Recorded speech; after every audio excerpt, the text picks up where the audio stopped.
কিন্তু ওই ছেলেটার মধ্যে মানে কোনো রকম মানে স্বাভাবিক কিছু লক্ষ্য করা যায়নি আর কি, কোনো স্বাভাবিক অস্বাভাবিক জিনিসই ছিল। তাকানোগুলো কিন্তু সব থেকে বড় অস্বাভাবিক। আমি ধরো ওর সঙ্গে কথা বলছি, ও কিন্তু মাথা নিচু করে চুপ করে রয়েছে। হঠাৎ করে সব থেকে বড় মানে এটা দেখো, কিছুটা এগিয়ে যাওয়ার পর যেটা হলো, আবার ওই লোকটি ওখানে বসে আছে। আচ্ছা, উল্টো দিক থেকে মুখ মানে ঘুরিয়ে যখন তুললো আর কি, তখন দেখছে এই রকম জায়গায় মানে গালেতে মোটামুটি মানে ঠিক আঁচড়ানো নয় কিন্তু একটা স্পট পড়ে রয়েছে। হঠাৎ করে ওই ছেলেটি উঠে বসে পড়ে চিৎকার করতে থাকে যে আমি বিয়ে করবো না, আমায় ছেড়ে দাও, আমি বিয়ে করবো না, বললাম তো আমাকে ছেড়ে দাও, বিয়ে করবো না, কেন আসছো? আর ওর চোখটা ছিল জানালার দিকে। স্বপ্নটা কি দেখেছিল শুনবে? স্বপ্নটা ও দেখছে যে ওকে কেউ একজন, এটা অনেক গুপ্ত কথা আমি বলে ফেলছি যদিও, চক্রানুষ্ঠব একটি ভোগ দেওয়ার ব্যাপার থাকে যেটাকে শিবাভোগ বলা হয়। সেই ভোগ দেওয়ার একটা বিশেষ ব্যাপার থাকে। সব জায়গায় তন্ত্র মন্ত্র, সব জায়গায় ওই ঐশ্বরিক ক্ষমতা কিন্তু সব জায়গায় প্রযোজ্য হয় না।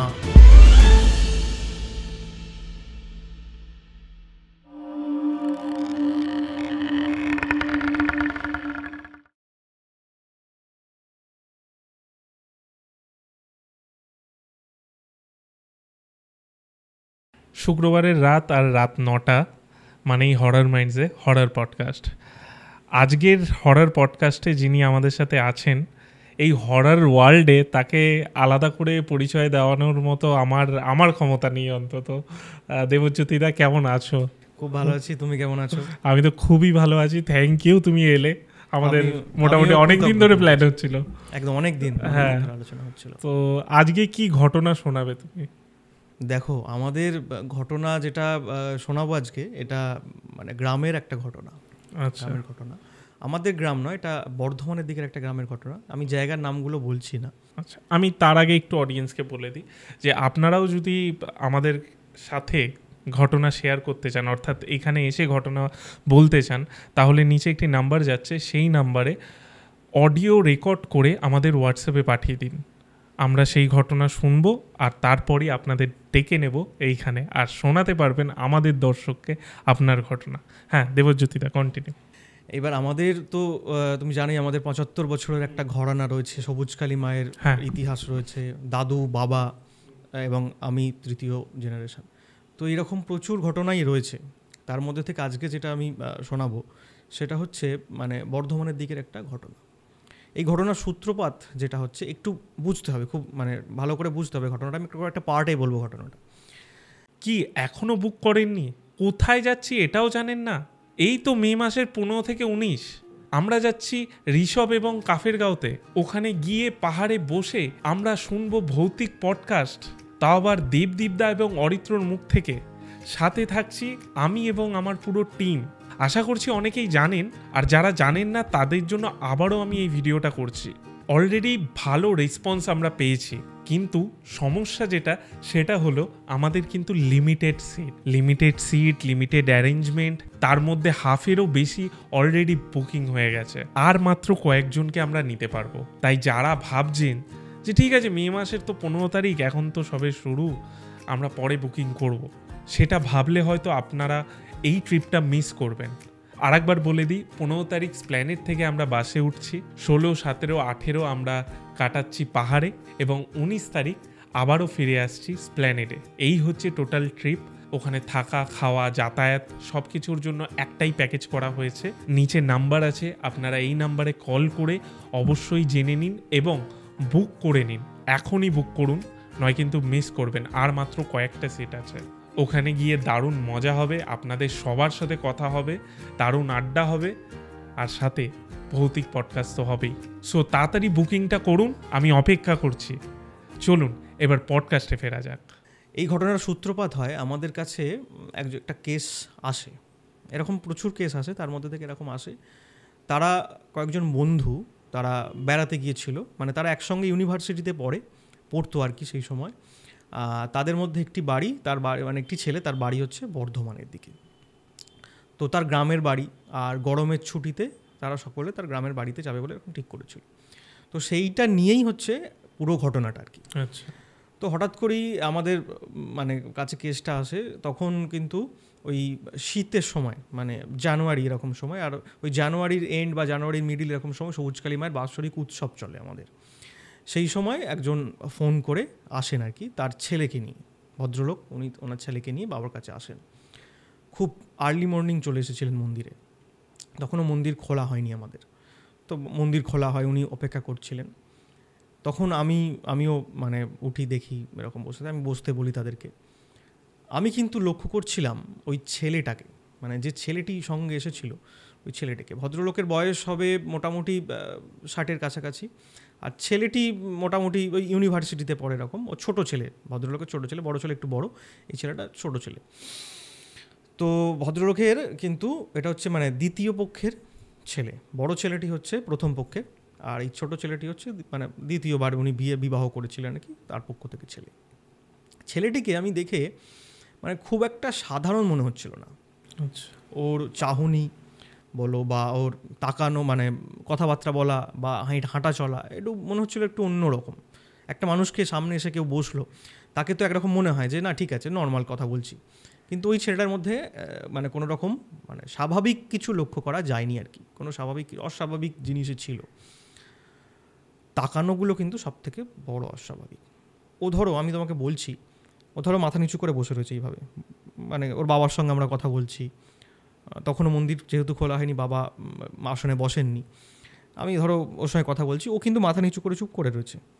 হঠাৎ করে এইভাবে তাকানো, এবং ওই তাকানোটা তুমি দেখলেই তোমার একদম ভয় লেগে যাবে, সিটডা দিয়ে মানে ঠান্ডা স্রোত বয়ে যাবে। তাকানোটা কিন্তু সাংঘাতিক ছিল। এবার আমি বুঝতেই পেরেছি এর জন্যই কিছু এসছে। ভদ্রলোক কিন্তু তখনও বলেননি উনি কী জন্য এসছেন। আমার সন্দেহ হচ্ছিল যে এ কোথাও না কোথাও গিয়ে একটু ভৌতিক ব্যাপার এর মধ্যে রয়েছে। ঠিক আছে, তারপর বাবা এলেন, ওনারা বসলেন, বসে ওনার সঙ্গে কথাবার্তা শুরু হলো। এইবার কি কথাবার্তা হচ্ছে শোনো।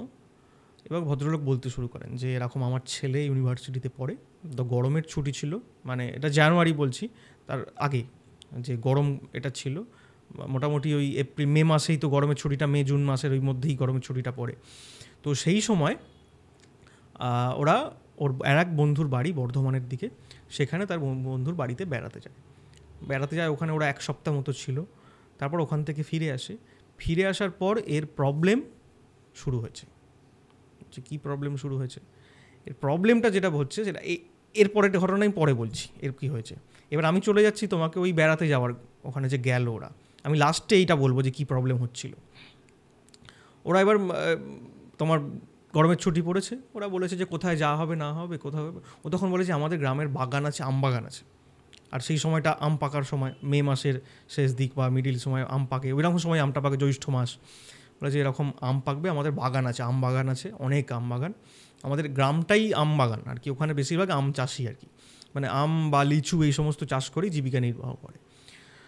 তো এরকম জায়গা, সবাই রাজি হয়ে গেছে যে ঠিক আছে গ্রামের বাড়িতে যাওয়া হবে, পুকুর আছে, মাছ টাছ ধরা হবে, আম পাড়া হবে, আম খাওয়া হবে। এরকম করে ওরা সবাই মিলে মোটামুটি 5-7 জন টোটাল বন্ধু, সম্ভবত এরকমই হবে, আমার ঠিক মনে পড়ছে না কতজন গিয়েছিল। ওরা কিন্তু ওই বর্ধমানে ওদের বাড়িতে পৌঁছে যায়। সকাল সকাল ট্রেন ধরেও বাড়ি ওখানে পৌঁছতে দুপুরের পর হয়ে গিয়েছিলো। তো সেই দিন ওরা ওখানে এতে গিয়ে লাঞ্চ করে নেয়, দুপুরের খাবার দাবার খেয়ে নেয়। খাওয়া দাওয়ার পর সবাই রেস্ট নেয়। এবার 2টো ছেলে ছিল, তাদের মধ্যে কিন্তু যা হয় একটা গ্রুপের মধ্যে সব রকম মিলিয়ে মিশিয়ে থাকে, এরা একটুখানি মানে একটু নেশা করা যেটাকে বলে সেইগুলো কিন্তু এরা করতো।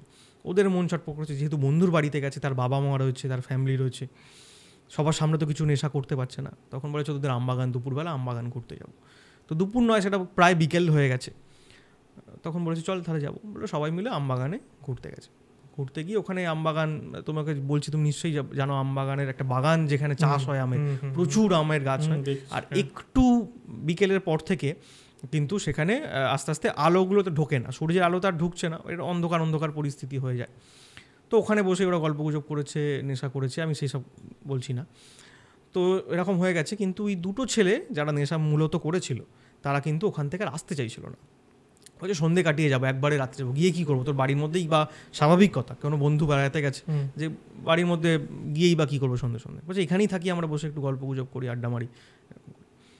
বললো ঠিক আছে চলো বসে। এবার সবাই মিলে নানা রকমের বন্ধুরা একসঙ্গে থাকলে যা এইসব হয়, হঠাৎ করে মানে ওরা বসে গল্প হচ্ছে, মানে একই জায়গায় মানে গোল করে ঘিরে বসে গল্প করছে।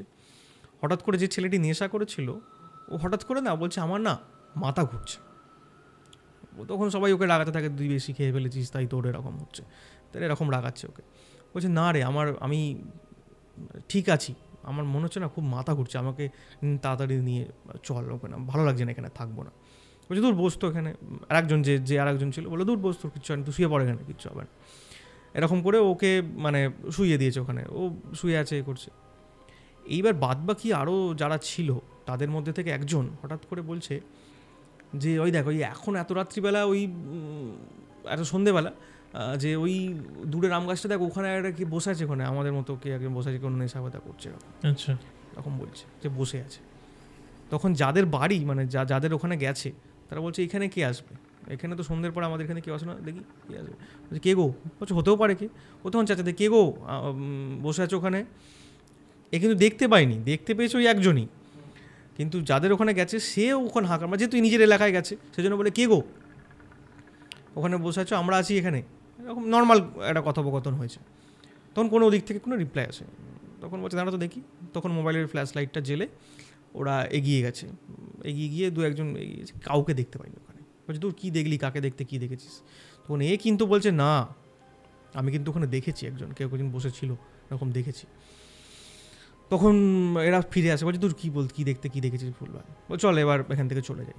ওরা ওখান থেকে চলে যায়, রাত্রিরে খাওয়া দাওয়া করে এবার সবাই শুয়ে পড়বে। সবাই শুয়ে পড়েছে।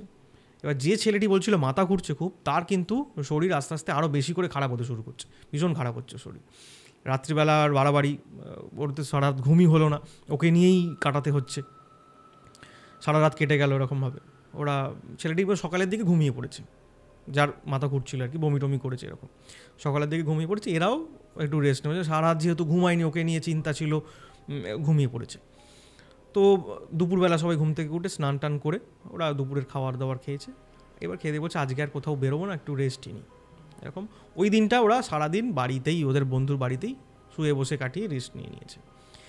এইবার মোটামুটি ধরো সেই দিন বলছে মোটামুটি 9টা সাড়ে 9টা রাত্রিবেলা, 9টা সাড়ে 9টা হঠাৎ করেই সবার মধ্যে একটা যা হয়, বন্ধুবান্ধব একসঙ্গে থাকলে যে চল একটু হেঁটে আসি বা ঘুরে আসি, ভালো লাগছে না সারাদিন তো এখানেই বসে আছি, হেঁটে আসি ঘুরে আসি।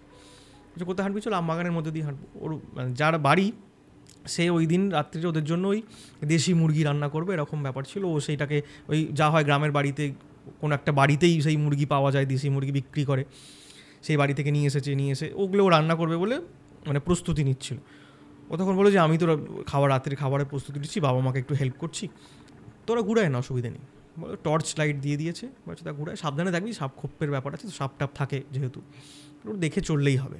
আর গরমের সময়টাতে একটু সাপ বেরোয় আর কি, একটু দেখে সাবধানে যাতায়াত করি থাকি। ওরা দুটো টর্চ লাইট দিয়েছে, দিয়ে ওরা ওই 4-5 যে কজন ছিল আর কি, ওরা আমবাগানের মধ্যে দিয়ে ঘুরছে। এবার এদের বাড়ি সংলগ্ন যে আমবাগানটা সেটা সেফ, সেটা কোনো অসুবিধা নেই, সেখানে সব পরিষ্কার করে রাখে বা সেখানে কেউ বাইরে থেকে লোক ঢুকতে পারবে না এরকম একটা ব্যাপার।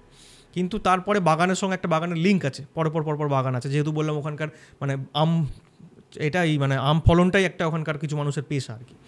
যেমন অনেকে জমি থাকে, জমিতে বিভিন্ন চাষ করে, ওরা এরকম বাগান আম বা লিচু এরকম বাগান আছে। তো ওরা এরা টর্চ নিয়ে, একজন প্রথম টর্চ যাচ্ছে, ওরা হেঁটে হেঁটে ঘুরছে, আস্তে আস্তে ঘুরতে যাচ্ছে। পিছনে একটি ছেলে ছিল যার হাতে দ্বিতীয় টর্চ ছিল, সে তার মানে গার্লফ্রেন্ডের সঙ্গে ফোনে কথা বলতে বলতে সে লাস্টে যাচ্ছে আর কি। এবার যে প্রথম যে টর্চ নিয়ে যাচ্ছে ওরা এগিয়ে গেছে, এদের বাগান ছাড়িয়ে পরের বাগান চলে গেছে, মাঝখানে লিচু বাগান পড়বে, তারপর আবার আম বাগান শুরু হয়ে যাচ্ছে। তো লিচু গাছের ওই পাশ দিয়ে চলে গেছে, বাগানের মধ্যে দিয়ে লিচু গাছের ওই ছোটো বেশি বড়ো গাছ নয়, মাথায় ঠেকে যাবে, ওই জন্য ভেতরে কাউকে ঢুকতে দেয় না। বাগানের পাশ দিয়ে, লিচু বাগানের পাশ দিয়ে সরু রাস্তা আছে, ওটা দিয়ে গিয়ে আবার আম বাগানে পড়ে যাচ্ছে, বড়ো আম বাগানে, সেখান থেকে মধ্যে দিয়ে যাচ্ছে। ওরা দেখছে হঠাৎ করে মানে সামনের আম গাছের দূরে একটা আম গাছেতে বলছে কিছু একটা মানে ওখানে কিছু অবজেক্ট রয়েছে, মানে কিছু একটা রয়েছে গাছের ওপরে কিছুটা রয়েছে। ও সঙ্গে সঙ্গে টর্চ মেরেছে, কিছু নেই, এরকম হয়েছে। আবার কিছুটা এগিয়ে গিয়ে পিছনে যে ছেলেটি ছিল ওর হাতে টর্চ আছে আর ফোনে কথা বলতে বলতে যাচ্ছে, ওরও মনে হয়েছে যে কিছু একটা মানে কোনো একটা আম গাছে রয়েছে, ও সঙ্গে সঙ্গে টর্চ মেরেছে সেই গাছ। ওর যেহেতু নিজে হাতে টর্চ কথা বলতে টর্চ মেরেছে, কিছু দেখতে পায়নি। এবার ওরা মনে করছে যে নর্মাল, আর ওরা তখন কেউ নেশার গ্রস্ত অবস্থাতেই নেই, সবাই নর্মাল রয়েছে, যে ভুল এরকম হবে না। কারণ একটা গ্রামের বাড়িতে গেছে, ওখানে একটা অন্ধকার জায়গা দিয়ে হাঁটছে, ওরকম একটা রোমাঞ্চকর পরিবেশ আমবাগানের মধ্যে সন্ধেবেলা, মানে রাত্রিবেলা, যে ওরকম মনের ভুল হতেই পারে। তো কিছুটা আরও এগিয়ে যাচ্ছে, ওরা ঘুরতে ঘুরতে এগোচ্ছে, এ তো ফোনে কথা বলেই যাচ্ছে। হঠাৎ করে ওরা দূরে দেখছে এক ভদ্রলোক বসে রয়েছে আম গাছের গোড়ায়, যাকে কিন্তু আগের দিন একটি ছেলে দেখেছিল, ওই পেছনে যেটা দেখেছিল। ও তখন বলছে ওই দেখ কালকে আমি বললাম না যে একজন বসেছিল, এই ভদ্রলোকই বসেছিল, ওই দেখ বসে আছে ওইখানে। তো ওরা সঙ্গে সঙ্গে ওর কাছে গেছে, বসে আছে, মাথা নিচু করে বসে আছে, মানে উবু হয়ে, যেটাকে বলে উবু হয়ে বসে আছে, হাঁটু এই জায়গায় ঠেকিয়ে এভাবে বসে আছে মাথা নিচু করে। ও তখন বলছে কি গো কাকা, তুমি কালকে তোমাকে ডাকলাম, সারা দিলে না, আমাদেরকে ভয় দেখিয়ে চলে গেলে, এরকম যা হয় এরকম খারাপ ভাষাতেই বলেছে আর কি, দিয়ে চলে গেলে, তোমার কাছে কিছু আছে মানে ধূমপান করার জিনিস, সেটাকে ওরা চেয়েছে ওর কাছ থেকে।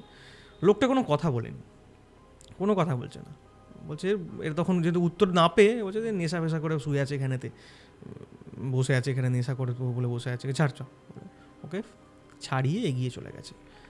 এবার এগিয়ে গিয়ে কিছুটা এগিয়ে গিয়ে সব থেকে বড় মানে এটা দেখো, এবার কিছুটা এগিয়ে যাওয়ার পর যেটা হলো, আবার ওই লোকটি ওখানে বসে আছে। আচ্ছা,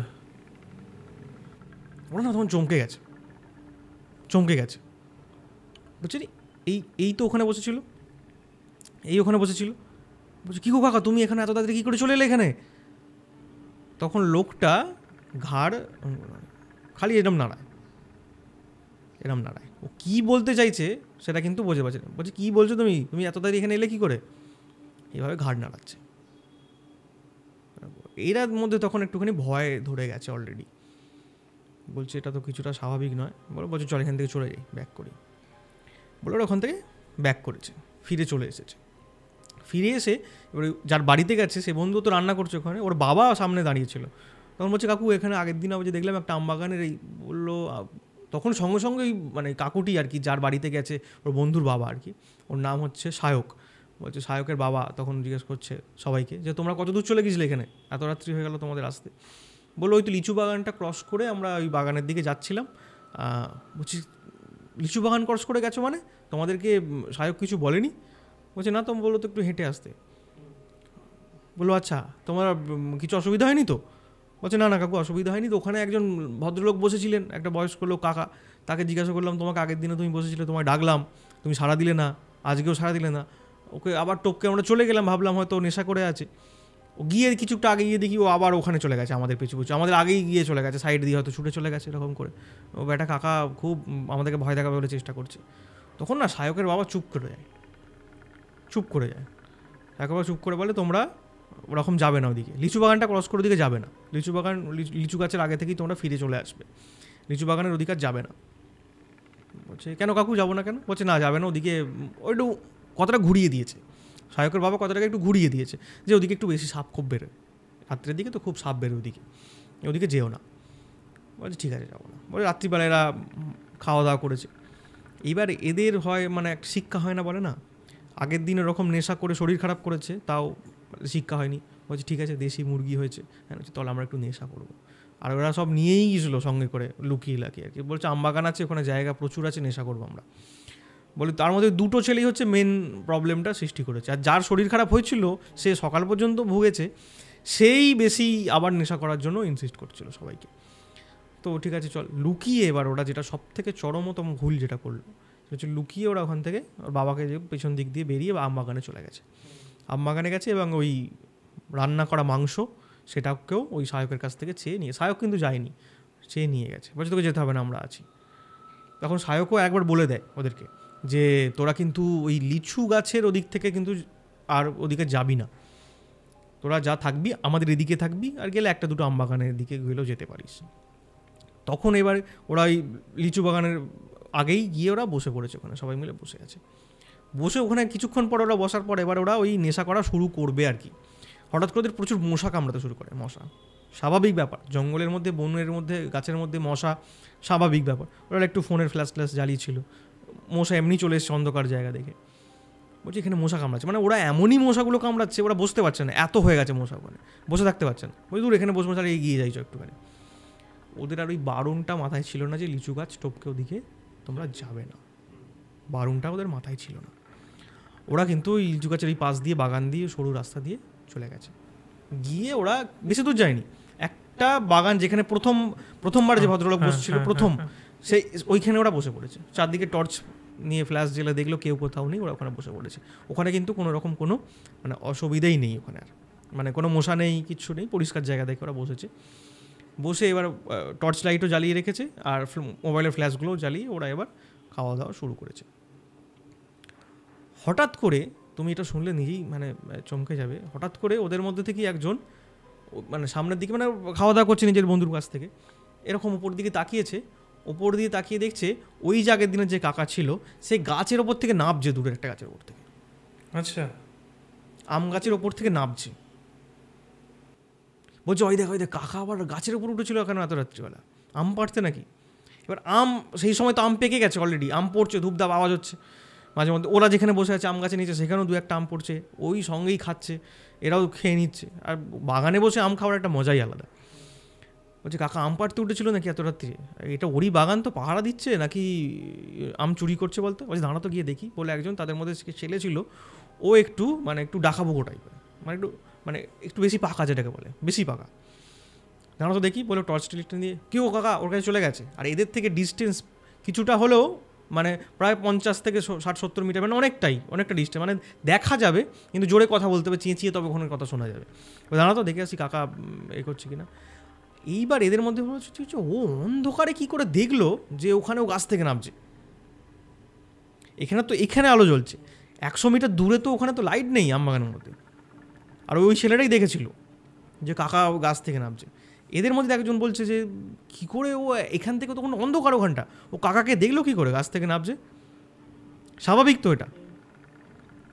বুঝছি তাই তো বলে এইবার ওরা বলছে যত যাই। আর এইটা বলা মানে এদের যে ভেবে এটাকে ওই যাই, আবার ওই ছেলেটি যে গেল ওর পিছনে যাই, এটার মধ্যেখানে অন্তত 2 থেকে 3 মিনিটের একটা গ্যাপ আছে। ঠিক আছে, ও চলে গেছে। তারপরে এরা হঠাৎ করেই মনে পড়ে গেছে যে এরকম ও কী করে দেখলো, যত যাই বলে এরা সবাই মিলে এবার ওখানে ওই খাবার, ওখানে ওই নেশার জিনিস সব ফেলে রেখেই ওর পিছনে গেছে। গিয়ে দেখছে ওখানে থেকে কিছুটা গিয়ে যাওয়ার পর ও ছেলে পুরো মানে মুখ নিচের দিকে হয়ে, টর্চটা একদিকে পড়ে আছে, ওখানে পড়ে আছে, মানে শুয়ে রয়েছে একদম পড়ে আছে, কোনো সেন্স নেই। দেখো কী হলো তোর এখানে পড়ে আছিস? ওকে উল্টো দিক থেকে মুখ মানে ঘুরিয়ে যখন তুললো আর কি, তখন দেখছে এই রকম জায়গায় মানে গালেতে মোটামুটি মানে ঠিক আঁচড়ানো নয় কিন্তু একটা স্পট পড়ে রয়েছে, 2টো স্পট ঠিক এইভাবে, ঠিক যেমন তোমার ওই আবির লাগায় না, ঠিক আবিরে যেমন 2টো করে লাগায়, ঠিক এরকম 2টো স্পট, ব্ল্যাক স্পট এই জায়গায় পড়ে আছে। ও তখন মোটামুটি অজ্ঞান যাকে বলে। ও সঙ্গে সঙ্গে বললো জল নেই, ওরা জল নিয়েই গিয়েছিলো ওখানে যেহেতু মানে নেশা করছিল। ও একজন জলের বোতল নিয়ে এসে ওর মুখে চোখে ছেটানো হয়, মাসাজ টাসাজ করিয়ে বসে ওকে ওখানেতে একটু ধাতস্থ করা হয়, জ্ঞানটা ফিরে আসে। ফিরে আসার পর ওর জ্ঞান ফিরে আসার পরেই কিন্তু ও নর্মাল বিহেভিয়ার করতে থাকে। ও এইটাই বিহেভিয়ার করতে থাকে, বলতে মানে একটাই ওয়ার্ড বলতে থাকে, আমি বিয়ে করবো না, আমাকে ছেড়ে দাও, আমি বিয়ে করবো না, আমি বিয়ে করবো না, আমাকে ছেড়ে দাও, আচ্ছা আমি বিয়ে করবো না, আমাকে ছেড়ে দাও। এটা মানে ভয়ের সঙ্গে বলা, যাকে বলে এক কথায় ভয়ের সঙ্গে বলা যে আমি বিয়ে করবো না, আমাকে ছেড়ে দাও, আমাকে ছেড়ে দাও। বলছি তুই কাকে বিয়ে করবি না, তোকে কে বিয়ে দিতে এসছে এখানেতে? ওকে সঙ্গে সঙ্গে বলে ঠিক আছে ছাড়, বলে ধরে সবাই মিলে, আর ওকে যে নিয়েছে সবাই মিলে ধরে, তখনও বলতে যাচ্ছে যে আমি বিয়ে করবো না, আমাকে ছেড়ে দাও, আমি বিয়ে করবো না, আমাকে ছেড়ে দাও। ওকে ওর সহায়কদের বাড়িতে নিয়ে গেছে, সহায়কদের বাড়িতে নিয়ে গিয়েও সেও মানে ওকে ধরে রাখা যাচ্ছে না আর কি, সবাই ছুটে বেরিয়ে এসছে, অনেকটা রাত্রি হয়ে গেছে। সহায়কের বাবা তখন বললো কি কোথায় নিয়ে গিয়েছিল তোমরা, কোথায় গিয়েছিলো তোমরা? তখন বলছে এরকম এই হয়েছে, ওখানে আমরা বসেছিলাম। যেহেতু বন্ধুর বাবা, তাকে তো আর বলতে পারছে না যে আমরা নেশা করতে ওখানে গিয়েছিলাম, যে আমরা এমনি হাঁটতে হাঁটতে গিয়ে বসে একটু গল্প গুজব করছিলাম। তখন হঠাৎ করে দেখলাম একটা কাকা যে আগের দিনই যার সঙ্গে দেখা হয়েছিল, ওই বললো যে গাছ থেকে নামছে। বলছে গাছ থেকে নামছে, তোমরা দেখলে কী করে? তোমাদের পাশের গাছ ছিল, পাশের গাছ থেকে নামছিল? বলছে না অনেকটা দূরে। বললো যে হঠাৎ ছিল অনেকটা দূরে। বলছে এ হঠাৎ করে দেখলো কী করে? বলছে ও কী করে দেখছে সেটাও তো আমরা অবাক, সেই জন্যই আমরা ওর পিছু পিছু গিয়েছিলাম। গিয়ে তো দেখি পড়ে আছে, ওকে জল টল দিয়ে যখন মানে জ্ঞান ফেরানো হলো তখন থেকে ও এইটাই বলে যাচ্ছে যে আমাকে বিয়ে করবো না, আমাকে মানে বিয়ে করবো না, আমাকে ছেড়ে দাও। বলছে তো মুশকিলের ব্যাপার। বলছে তোমাদেরকে তো বারণ করেছিলাম। তখন এই রেগে গেছে, সহায়কের বাবা রেগে গেছে যে তোমাকে তো আমি বারণ করেছিলাম যে তোমরা ওই লিচু বাগান টপকে তো যাবে না, তোমরা কেন গেলে ওখানে? তোমার তো যাওয়া উচিত হয়নি ওখানে। বলছে না কাকু আমরা তো এমনি হাঁটছিলাম, আমাদের মশা কামড়াচ্ছিল, সব এক জায়গায় বসে, সেই জন্য আমরা এগিয়ে গিয়ে বসেছিলাম। তখন সায়কের বাবা যা বোঝার তো বুঝে নিয়েছে, কিন্তু কিছু বলছে না। এইবার যেটা হলো, ওকে ওখানে শুইয়ে দিয়েছে, ঘরের মধ্যে শুয়ে আছে, সবাই বাড়িতে রয়েছে। এবং সায়কের বাবা চিন্তায় পড়ে গেছে যে একটা এরকম বন্ধুরা এসছে, ছেলের বন্ধু এসছে, যে এরকম করছে, ও তো জানে ব্যাপারগুলো কী হচ্ছে না হচ্ছে। তখন ও বলছে দাঁড়াও আমি আসছি বলে ওই গ্রামেরই একজনকে উনি তখন ডেকে নিয়ে আসেন। তখন ওই যিনি আসেন তেনাকে দেখতে একদম মানে কি বলবো, রোগা, একদম জীর্ণশীর্ণ মানুষ, কিছু দেখে মনে হবে না কোনো ক্ষমতাশালী লোক আর কি, মানে এই ধরনের তন্ত্র বা চর্চা করে এরকম। এটা সিম্পল সাধারণ লোক। সে এসে ওই একটু গাটা ঝেড়ে দেয় ওকে, যেটাকে বলে মুখে মন্ত্র পড়ে ফু দিয়ে গা ঝেড়ে দেয়, যেটাকে বলে ওই গ্রামে এগুলো তো আছে, জল পোড়া তেল পোড়া দেওয়া, গা ঝেড়ে দেওয়া। সঙ্গে বলে যে তুমি এক কাজ করো, তো আমাকে একটু সরষের তেলকে গরম করে নিয়ে এসো। ওই সর্ষের তেল গরম করে নিয়ে এসে ও ওনার শেখা পদ্ধতি অনুযায়ী উনি কিছু না কিছু করে দিয়ে ওই তেলটি নিয়ে ওর যে স্পট হয়েছিল গালের মধ্যে এরকম, ওই স্পটেতে উনি কিছু একটা মন্ত্র বলতে বলতে বোলাতে থাকেন, বলিয়ে দেন। আর অদ্ভুতভাবে সবাই বলছে যে ওই যতবার বোলাচ্ছে অদ্ভুতভাবে ছেলেটা কিন্তু আস্তে আস্তে আস্তে আস্তে যেন নিস্তেজ হয়ে যাচ্ছে। উনি আস্তে আস্তে ওই ক্রিয়াটা যখন সম্পূর্ণ করলেন, তখন কিন্তু ওই ছেলেটি ঘুমিয়ে পড়েছে, অলরেডি ঘুমিয়ে গেল, বিছানাতে শুয়েই ছিল, ঘুমিয়ে গেল। তখন এই যিনি মানে ওই ওঝা গিয়েছিলেন, উনি বলেন যে ঠিক আছে, কিছু হবে না, এদেরকে এখন মানে যেন ওদিকে কিছু নেওয়া যায়। কোথায় গিয়েছিল জিজ্ঞাসা করলো, যে বললো এরম ওখানে গিয়েছিল। আর ওঝা তো বুঝতেই পেরেছে এরা যে নেশা করবে বলে গিয়েছিল, কারণ ওদের মুখ দিয়ে তো গন্ধ বেরোচ্ছে। সায়কের বাবাও বুঝতে পেরেছে, কিন্তু সায়কের বাবার কিছুটা মানে রাগও হয়েছে, খারাপও লেগেছে যে ছেলের বন্ধু এরকম অল্প বয়স তারা এরকম করছে, এটা খারাপ লেগেছে। কিন্তু কিছু বলার নেই, যখন একটা অদ্ভুত ঘটনা হয়ে গেছে। ঠিক আছে চলো, এবার রাত্রিবেলা ওকে শুইয়ে দিয়েছে। এরা আর বাদবাকি বন্ধুরা খুবই চিন্তিত ব্যাপারটায়, ভয়েও পেয়ে আছে এবং চিন্তার মধ্যেও রয়েছে, যে তো ঠিক ব্যাপার আমাদের সঙ্গে তো হচ্ছে না, যে বিয়ে করবো না কেন বললো, আমাকে বিয়ে করবো না আমাকে ছেড়ে দাও, এরকম বলছে কেন। অদ্ভুত সবার মধ্যে একটা আলোচনা চলছে, সবার মধ্যে একটা ভয়ের পরিস্থিতি হয়ে রয়েছে। এইবার এরা ঠিক করেছে যে এখান থেকে চলে যাব, আমরা বাড়ি চলে যাব, ও কালকের দিনটা থেকে বা কালকে খাওয়া দাওয়া করে ওরা এখান থেকে চলে যাব। এইবার ওই দিন শুয়ে পড়েছে, খাওয়া দাওয়া ভালো করে হয়নি। ওরা রান্নাবান্না করেছিল ঠিকঠাক করে, খাওয়া দাওয়া এদের ভালো করে হলো না। ওই ছেলেটা তো খেতেই পেলো না, ও তো ঘুমিয়ে গেছে ওখানে, তো আর ওকে ডাকতে বারণ করে গেছিলো ওই ওঝা। এরা যা হোক করে খেলো, ভয়ে আছে তো না, খাওয়া দাওয়া করবে কী করে। এইবার সবাই শুয়ে পড়েছে। আর এরা যতজন ছিল সবাই ওদের একটা ঘরেতেই নিচে মেঝেতে আর বিছানা মিলিয়ে ওরা শুতো আর কি করে। আর ওই সায়কদের ঘর সংখ্যা কম ছিল, সেই জন্য এদেরকে ওই একটা ঘরেই বলতো আমরা অ্যাডজাস্ট করে নেবো, ওখানে থাকবো, অসুবিধে নেই কিছু। এইবার হঠাৎ করে যেটা হয় সেটা হচ্ছে মোটামুটি হচ্ছে মাঝরাত, টাইমটা ঠিক স্পষ্ট নয়, মাঝরাতের পর হঠাৎ করে ওই ছেলেটি উঠে বসে পড়ে। আচ্ছা, উঠে বসে পড়ে চিৎকার করতে থাকে যে আমি বিয়ে করবো না, আমায় ছেড়ে দাও, আমি বিয়ে করবো না, বললাম তো আমাকে ছেড়ে দাও, বিয়ে করবো না আমি, কেন আসছো। আর ওর চোখটা ছিল জানালার দিকে, ওদের যে বাড়ির যে জানালা মাটির বাড়ি, আর ওপরে ওই খোলার চাল, মানে ওই টালির চাল আর কি যেটাকে বলে, আর ওই মাঠ গুদাম মতো করা আছে, আর জানালা পাশে বসানো। ওই জানালার দিকে ওর চোখ, মানে জানালার দিকে কাউকে দেখিয়ে যদি বলে আমি যত ওইদিকে তাকিয়ে রয়েছি, ঠিক আছে, তো এই তাকিয়ে যদি বলি আমি তোমার দিকে তাকিয়ে রয়েছি, এটা নর্মাল।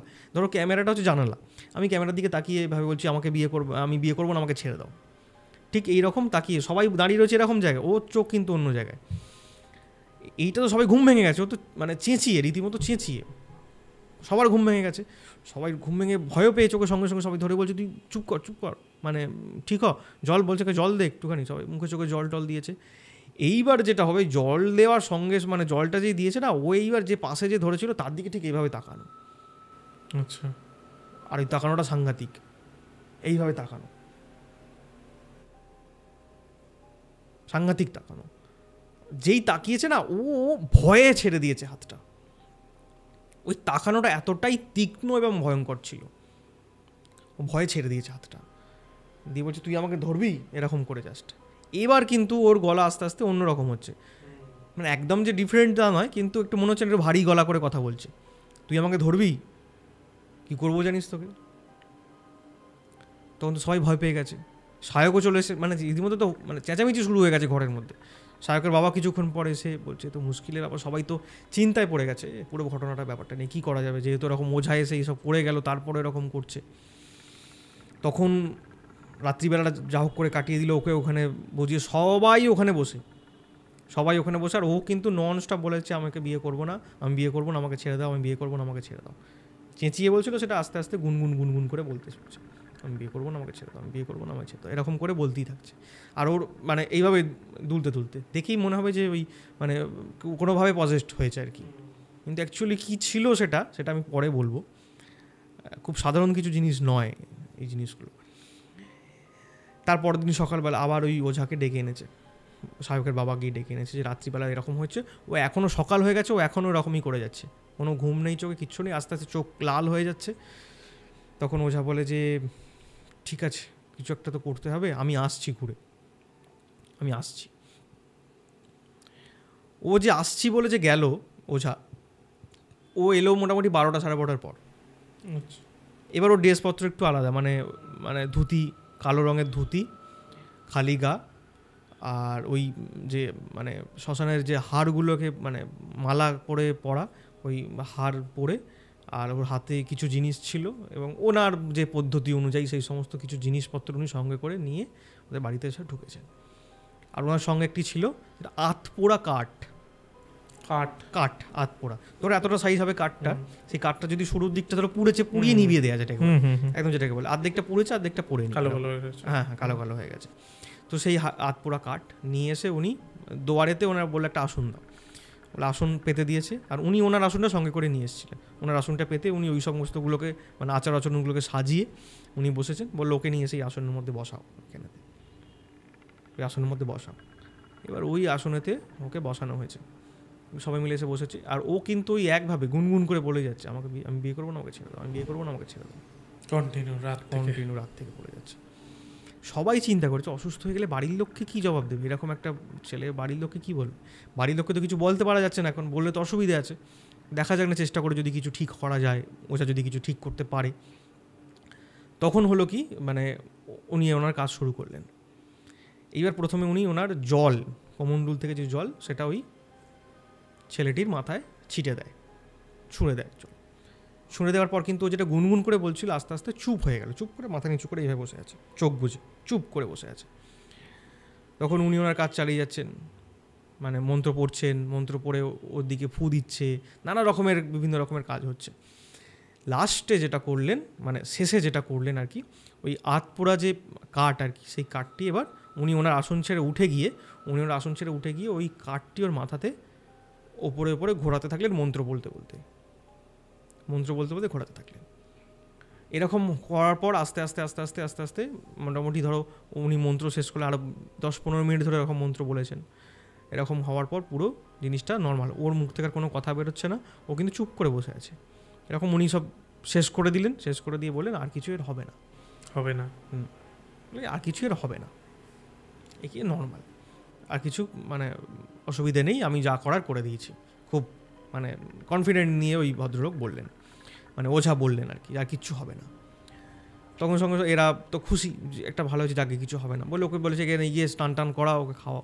ও ছেলেটি একটু নর্মালি ফিরে এসেছে, ফাঁকানোগুলো একটু নর্মাল, চুপ তাকাচ্ছে বা কথা বলছে, একটা উত্তর দিচ্ছে। যে ও যেরকম একটা বাচাল টাইপের ছেলে বললাম, এটা বেশি পাকা, সেই রকম কিন্তু আর ওর বিহেভিয়ার কিছু লক্ষ্য করা যাচ্ছে না। একটু আস্তে আস্তে ধীরে ধীরে কথা বলছে, একটা উত্তর দিচ্ছে। ওকে ধরো 5টাকে প্রশ্ন করলে একটা প্রশ্নের উত্তর দিচ্ছে। তখন বলে যাক, একটা নর্মাল তো সিচুয়েশানে এসছে, যেরকম করছিল। তখন ওকে স্নান করে এসে খাবার দাবার দিয়েছে, ওকে খেতে দিয়েছে। ও এমনি খায়, মানে খেতে ভালোবাসে, খায়। কিন্তু ওকে যখন ওই সায়কের মা এসে ভাত দিচ্ছে, যে বাবা একটু তোমায় ভাত দিই, কোনো কথা নয়, আচ্ছা খেতেই থাকছে। খাওয়া হয়ে গেছে, কমপ্লিট হয়ে গেছে, ও যেটা খায় নর্মাল হয়ে গেছে, আবার থালাটাকে একটু বাড়িয়ে দিল এরকম করে, আবার খাচ্ছে। এইবার তো এদের এদিকে মানে সবাই তো খেতে বসেছে, যেটুকু খাবার ছিল মোটামুটি ওই ছেলেটি সব খেয়ে নিয়েছে, ভাত পরিমাণ। এবার ভাত সায়কের মাঝে দিয়ে গেল, দিয়ে থালা ভর্তি করে দিয়েছে। তরকারিটা আনার জন্য তাকে আবার যেতে হবে, তরকারিটা আনতে যাচ্ছে, তার মধ্যেখানে শুধু ভাতই অর্ধেকটা খেয়ে নিচ্ছে এরকম। মানে কোনো স্টপ হওয়ার কোনো ব্যাপার নেই, এরকম খেয়ে যাচ্ছে, খাবার দাবার মানে কোনো নেই, খেয়েই যাচ্ছে। তো একটা সময় পর রান্না তো শেষ, এদিকে সায়কের মা বাবার খাবার আর নেই, ভাত নেই, আর খেয়ে নিয়েছে। এবার বাদ বাকি জনের খারাপ লাগছে, ওকে কিছু বলতে পারছে না। এবার ওর পাশে একজন যে বসেছিল সে বলছে যে ওই কী করছিস, ওদের খাবার নেই, এত খাচ্ছিস কেন? ওই সঙ্গে সঙ্গে আবার ওর দিকেই পাশে ডান দিক ঘুরে আবার ওই তাকানো, ওই সেম রাতের মতো তাকানো এইভাবে।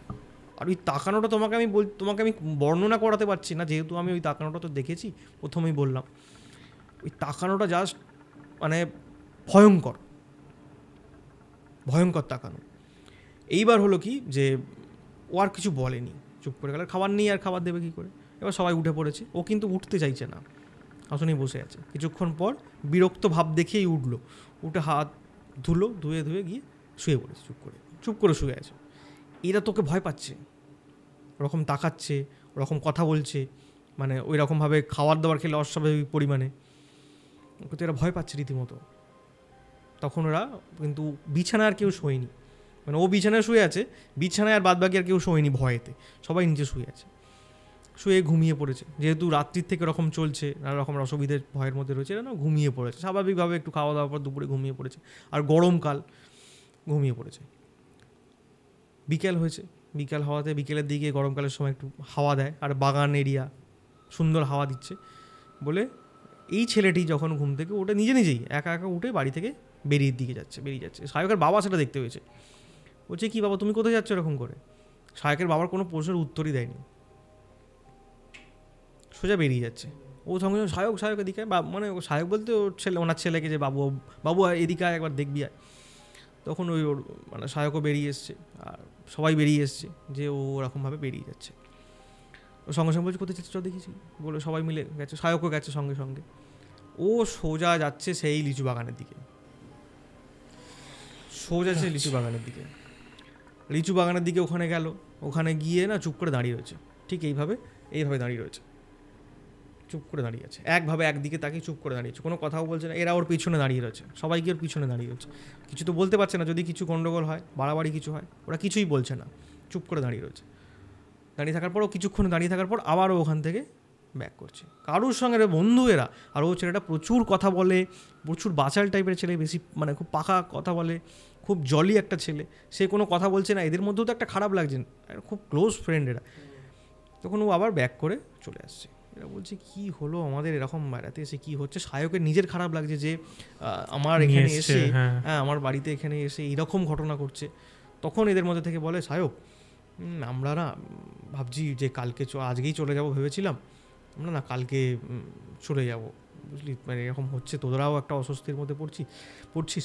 সায়ক তখন বলে যে ঠিকই, আমারই খারাপ লাগছে ভীষণ খারাপ লাগছে এরকম, মানে তোদের মধ্যে এরকম হলো, মানে আমি মানে একটা ফিল হচ্ছে আর কি, অপরাধ বোধ ফিল হচ্ছে যে আমার জন্য আমি এলাম এখানে, নিয়ে আসার পরে এরকম হচ্ছে। তো বলবো না এরকম কোনো ব্যাপার না, এটা তো হতেই পারে, কোনো কারণে তো হচ্ছে, কিছু একটা ব্যাপার তো হচ্ছে। তখন ওই একটি ছেলে বলছে সায়ক তুই বলতো এখানে কিছু কি তোদের এখানে হয়েছিল, কেন এরকম হচ্ছে কেন? এরকম কি আগেও এরকম কারোর সঙ্গে হয়েছে? সায়ক তখন কিন্তু কিছু বলেন, চুপ করে গেল।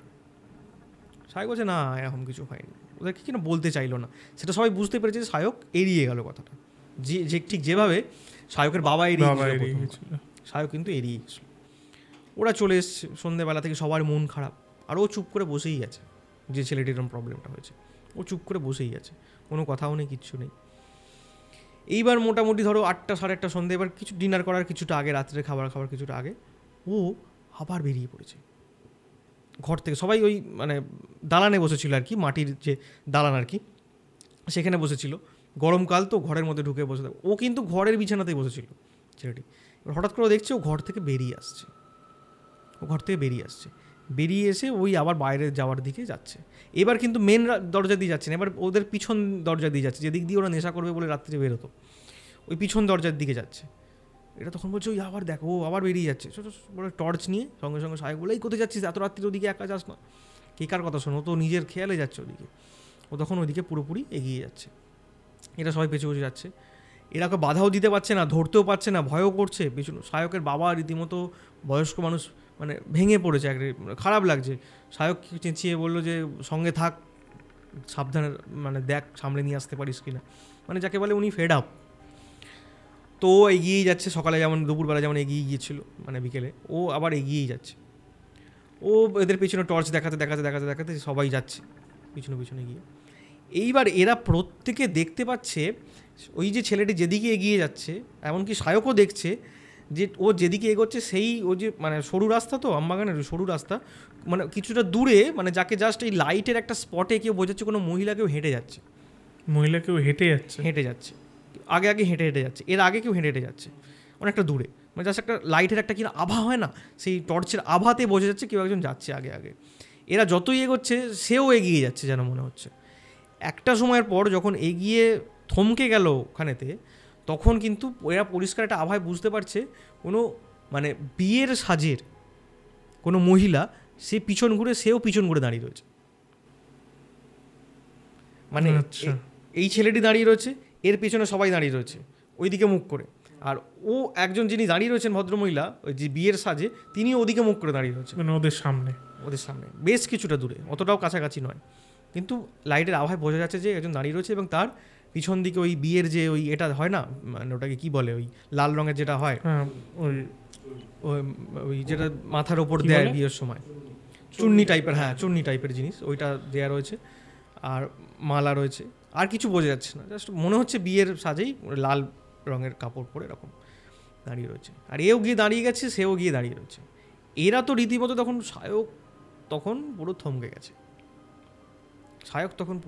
গেছে, এইবার ওরা তখন বলছে কে নিয়ে চল, এখান থেকে নিয়ে চল। সায়ক নিজে বলছে যে এখান থেকে একে নিয়ে চল।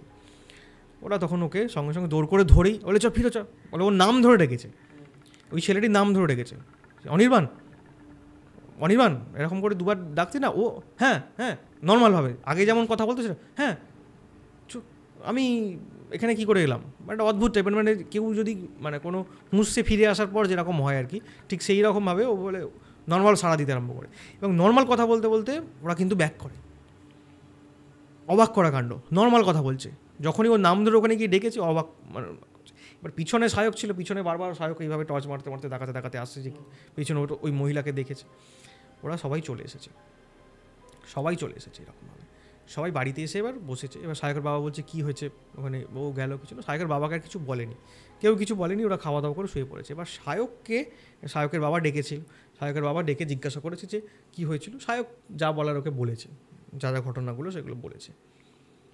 এইবার যেটা হলো সেটা হচ্ছে ওরা ওখান থেকে পরদিন যেহেতু বাড়ি চলে আসার কথা, ওখান থেকে দুপুরবেলা খাওয়া দাওয়া করে ওরা বাড়ি থেকে বেরিয়ে পড়ে এবার ট্রেন ধরবো, মানে ওদের গ্রাম থেকে স্টেশন অনেকটাই, বাসে আসতে হয়, প্রায় 20-25 কিলোমিটার রাস্তা, বাসে আসতে হবে। সবাই ওই বাসে উঠেছে, গরমকাল কষ্ট হচ্ছে, সবাই বাসে এসে স্টেশনে এসে নেমেছে, স্টেশনে এসে বসে ওরা যেন মনে হচ্ছে একটা না জাস্ট মানে বদ্ধ জায়গা থেকে বেরোলে যেমন লাগে ওদের সেরকম ফিল হতে শুরু করলো যে একটা হাঁপ ছেড়ে বাজলাম, কী একটা হলো এত দিন ধরে, এই 2-4 দিন ধরে যেটা হলো, মানে সেটা ওদের মধ্যেও একটা আলোচনার ব্যাপার। আর এই যে ছেলেটির সঙ্গে এরকম হয়েছিল ও জিজ্ঞাসা করছে আচ্ছা আমার সঙ্গে কী হয়েছিল একটু বলবি। ওরা কেউ কিছু বলছে না, কোনো রকমই কেউ কিছু বলছে কিছু না, কিচ্ছু হয়নি, এরকম কিচ্ছুই হয়নি তোর সঙ্গে, এরকম কিছু কী হবে আবার, নর্মাল, তুই ওখানে গিয়েছিলি, আমরা সবাই মিলে একসঙ্গে গিয়েছিলাম, তোকে ডেকে নিয়ে এলাম। ওর ওইখানে মাঝখানে একটা দিন ওর কিছু মনেই নি, মাঝখানে ওই যে কিছু হয়েছে ও সেটা জানেই না কীভাবে কেটে গেছে, ওই জন্য ওর একটা কোথাও ডাউট ফিল হচ্ছে, কোথাও মনের মধ্যে একটা কিছু হচ্ছে যে আমার সঙ্গে কিছু না কিছু কোথাও গিয়ে একটা হয়েছে, এরকম ডাউট ফিল হচ্ছে। সবাই ট্রেনে উঠে পড়েছে, ট্রেনে উঠে যে যার বাড়ি চলে গেছে, এর বাড়ি যাওয়ার পর যেটা হচ্ছে সেটা হচ্ছে হঠাৎ করে রাত্রিবেলা একদিন ওই যে ছেলেটি যার কথা বললাম অনির্বাণ রাত্রিবেলা বাড়ির মধ্যে আবার উঠে পড়েছে ঘুম থেকে, চেঁচিয়ে, মানে একটা আর্তনাদ করে চেঁচিয়ে বলে না সেরকম করে চেঁচিয়ে, একা পার্সোনাল রুমে এসে চেঁচিয়ে উঠেছে। তখন অনির্বাণের মানে বাবা বেরিয়ে এসেছে, ওর মা, অনির্বাণের একজন দাদা আছে, সেও সবাই উঠে চলে এসছে। সবাই উঠে এসে ওকে ডাকাডাকি, মানে দরজার বাইরে থেকে ডাকছে যে কী হলো তুই যাচ্ছিস এরকম করে। অনির্বাণ দরজা খোলে, ওই কিছু না আমি স্বপ্ন দেখে এরকম করে চেঁচিয়েছি, আমার কিছু হয়নি। অনির্বাণ কিছু হয়নি, স্বপ্নে কিছু একটা দেখেছিল, দেখে এরকম করে মানে উঠে পড়েছে ঘুম থেকে। এবার সবাই চলে গেছে, দরজা বন্ধ করে দিয়ে ও কিন্তু বিছানায় বসে আছে। স্বপ্নটা কি দেখেছিল শুনবে? স্বপ্নটা ও দেখছে যে ওকে কেউ একজন, কোনো সুন্দরী একজন কেউ মানে ওকে ডাকছে যে তুমি আমাকে ছেড়ে চলে গেলে, আমি তোমার জন্য এখানে অপেক্ষা করছি, তুমি এসো এখানে আমার কাছে, এরকম করে ডাকছে। ওইটাও স্বপ্নে দেখেছে, দেখি না ও আঁতকে উঠেছে চিৎকার করে। ঠিক আছে, পরদিন কিন্তু আবার ওই সেম স্বপ্ন, পরদিন আবার ওরকম স্বপ্ন দেখেছে, আবার ওরকম আবার ওরকম একজন কেউ ডাকছে ওকে। এরকম 1-2 দিন অন্তর, মানে 1-2 দিনের গ্যাপে ও এরকম 3-4বারই স্বপ্ন দেখছে, একই রাত্রে 2-3বার করে স্বপ্ন দেখছে, একই স্বপ্ন, কেউ ওকে যেন মনে হচ্ছে ডাকছে ওখানেতে। এবং তিনি মানে খুব সুন্দরী একজন। আর যেটা এর মধ্যে ফিল হয়, সে কিন্তু না গিয়ে থাকতে পারছে না, মনে হচ্ছে একবার যাই আমি ওখানে। আর ও যে জায়গাটা স্বপ্ন দেখছিল সেটাও খুব পরিচিত লাগছিল জায়গাটা। ও অনেক ভেবে বললো, আরে এটা তো সায়কদের ওখানের জায়গা, লিচু গাছ আছে, আম গাছ আছে, সায়কদের ওখানে জায়গা। ও বলছে যে আমাকে যেতে হবে, কাউকে করে লুকিয়ে আমাকে যেতে হবে। যেটা ও করলো সেটা হচ্ছে সবাইকে না বলেই ও একদিন বেরিয়ে পড়েছে, বেরিয়ে সায়কদের ওখানে চলে গেছে। এবার গিয়ে ও পৌঁছতে সন্ধ্যে হয়ে গেছে। গিয়ে ওদের বাইরে থেকে সদর দরজা, যেটাকে বলে গ্রামের পাঁচিল দিয়ে পুরো বাড়িটা ঘেরা, যেহেতু পাশে আম বাগান, হ্যাঁ, হনুমান বাঁদর চাদর সব ঢুকে পড়ে, বা ওই তোমার বিভিন্ন সাপ খোপর ঢুকে পড়ে, ওই জন্য পুরো বাড়িটাই ঘেরা। ওদের যে সদর দরজা মানে মেন গেট যেটাকে বলে, গ্রামে এটাকে সদর দরজা বলে, ওই দরজা গিয়ে ধাক্কা দিচ্ছে বাইরে থেকে, সায়ক করে ডাকছে। এরা সন্ধে হয়ে গেছে, সায়কের মা দরজা খুলতে গেছে, গিয়ে দেখছে ও অনির্বাণ এসছে। বলছে, আরে অনির্বাণ তুমি এখানে, তুমি এত সন্ধেবেলা এখানে হঠাৎ করে? বলছে এলাম, মানে চলে এলাম, সেই দিন এরকম আমরা এতে গিয়েছিলাম, মানে শরীর খারাপ হয়েছিল আমার, ভালো লাগছিল না, একটু ঘুরে আসি বলে চলে এলাম, থাকবো, চলে যাবো 2-1 দিন। বলছে সায়কের সঙ্গে কথা হয়েছে তোমার ফোনে? বলে না, সায়ককে ফোনে পাইনি, ইচ্ছা করেই বলেছে ফোনে পাইনি, সায়ককে ফোন করেইনি, হয়তো সায়ককে ফোন করেইনি। সায়কও অবাক হয়েছে, বলছে তুই এখানে আমাকে ফোন করলি না ফোন করে চলে এলি একবারে। ও অবাক, বলছে ঠিক আছে আয়, ও আর কোনো প্রশ্ন করেনি। কিন্তু সায়কের বাবা কিন্তু চিন্তায় পড়ে গেছে যে ও আবার এলো, আবার কিছু না কিছু একটা হয়, এ তো মুশকিলের ব্যাপার, সাংঘাতিক। এবার রাত্রিবেলা ও শুয়ে পড়েছে, সায়কের সঙ্গে শুয়েছে, অনির্বাণ আর সায়ক একসঙ্গে শুয়েছে। সায়ক অনির্বাণকে বলছে, তুই হঠাৎ করে চলে এলি, আমাকে কেন বলবি একটু? অনির্বাণ বলছে, দেখ আমি এখান থেকে যাওয়ার পর আমি জানি না এখানে আমার সঙ্গে কী হয়েছিল, আমাকে তোরাও বলিসনি, বা ওরা তো কেউ বলেনি যাওয়ার সময়, কিন্তু আমার যেন মনে হচ্ছিল যে কিছু একটা আমার সঙ্গে হয়েছে। আর আমি ওখানে যাওয়ার পর আমি এরকম অন্তত 6-7 বার আমি স্বপ্ন দেখেছি, এরকম 6-7 বার স্বপ্ন দেখেছি যে আমাকে কেউ একজন ডাকছে যে তুমি আমাকে ছেড়ে চলে গেলে, আমি তোমার জন্য এখানে অপেক্ষা করছি। আর তাকে দেখতে মানে খুবই সুন্দর, মানে একদম অপরূপ সুন্দরী আর কি, একজন মহিলা কেউ একজন আমাকে ডাকছে।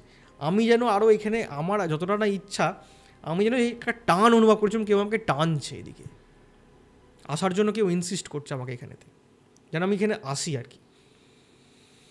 তখন সায়ক না চুপ করে আছে। সায়ক বলেছে, তুই বলবি এখানে কি হয়েছিল? সায়ক কিন্তু তবুও কিছু বলছে না। সায়ক তখন মনে মনে একটা চিন্তা করছে যে একে কোনো রকম করে সকালবেলা বাড়ি পাঠিয়ে দিতে পারলে বাঁচি। যে তখন বুঝতে পারছে নিশ্চয়ই অভিসন্ধি নিয়ে কিছু একটা এসছে, তো আবার গণ্ডগোল হলে বিপদ হয়ে যাবে। ও তখন মনে করছে যে সকালটা হবে, কোনো কারণে আমার বন্ধুদের বা বাকি যারা ছিল ওদেরকে ফোন করব, আর অনির্বাণের বাড়িতে খবর দেবো যাতে বাড়ি অন্তত চলে যায় ওখানে। তো ভোরবেলা অন্ধকার, মানে তখনও আলো ফোটেনি আর কি, ও নর্মাল অবস্থাতেই বেরিয়ে গেছে। বেরিয়ে গিয়ে ও নির্দিষ্ট যে জায়গাটা দাঁড়িয়েছে, একটি গাছ, নির্দিষ্ট গাছ, যেখানেতে ও মানে অনির্বাণ অজ্ঞান হয়েছিল আর কি, অনির্বাণ যেখানে অজ্ঞান হয়ে পড়েছিল ওই গাছের ওখানেতে গিয়ে ও দাঁড়িয়ে পড়েছে। দাঁড়িয়ে ওখানেতেই ও এরকমভাবে এরকমভাবে 2 হাত জোর করে দাঁড়িয়ে রয়েছে এইভাবে। আচ্ছা, দাঁড়িয়ে আস্তে আস্তে ভোরের আলো ফুটেছে। এবার তো ওখানে সায়কের মায়ের, গ্রামের যারা থাকেন আর কি, মায়েরা তো ঘুম ভেঙে যায়, কাজ করতে হয়, সকালে উঠতে হয়। ভোরবেলা উঠে পড়েছে, দেখছে দরজা খোলা, সায়কের ঘরে দরজা খোলা। তখন ও ঢুকেছে, মানে সায়কের মা ঢুকেছে ঘরে, দেখছে অনির্বাণ নেই। সায়ককে তখন ডাকাডাকি করছে, সায়ক অনির্বাণ কোথায়? তো দরজা খোলা ঘরের মধ্যে, এরকম ঘর থেকে কখন বেরিয়ে গেছে ও। সায়ক না তখন ঘাবড়ে গেছে ভয়ে, বলছে যে আরে কখন উঠে গেছে, রাত্রিরে উঠে গেছে, মানে কী সর্বনাশ হলো, মানে মাথায় কপাল চাপড়ানোর মতো অবস্থা। ও তখন ছুটে বেরিয়ে পড়েছে, বলছে তখন আমি দেখছি গিয়ে, তখন একবার ভোরের আলোটা ফুটবো এরকম হয়েছে আর কি, ফুটে গেছে অলরেডি আলো। ও বাগানের দিকে ছুটে যাচ্ছে আর ডাকছে অনির্বাণ করে ডাকছে। এবার কিছুটা যে ওই লিচু বাগানে কিছুটা আগে ডাকছে, এবার লিচু বাগানটা ক্রস করে গিয়েই ওই আম বাগানটা পড়ছে। ওই লিচু বাগানের এখান থেকে যখন অনির্বাণ বলে ডেকেছে চেঁচিয়ে, তখন ওখান থেকে সাড়া দিচ্ছে, হ্যাঁ আমি এখানে আছি। অনির্বাণ সাড়া দিয়েছে যে হ্যাঁ আমি এখানে আছি। ও ও গেছে ওর কাছে গিয়ে বলছে তুই এখানে কখন এসেছিস এরকম করে? বলছে আমি একটু আগে এসেছি, এখানে এমনি ভালো লাগছিল না, ঘুম ভেঙে গেছিলো তাই এসেছিলো।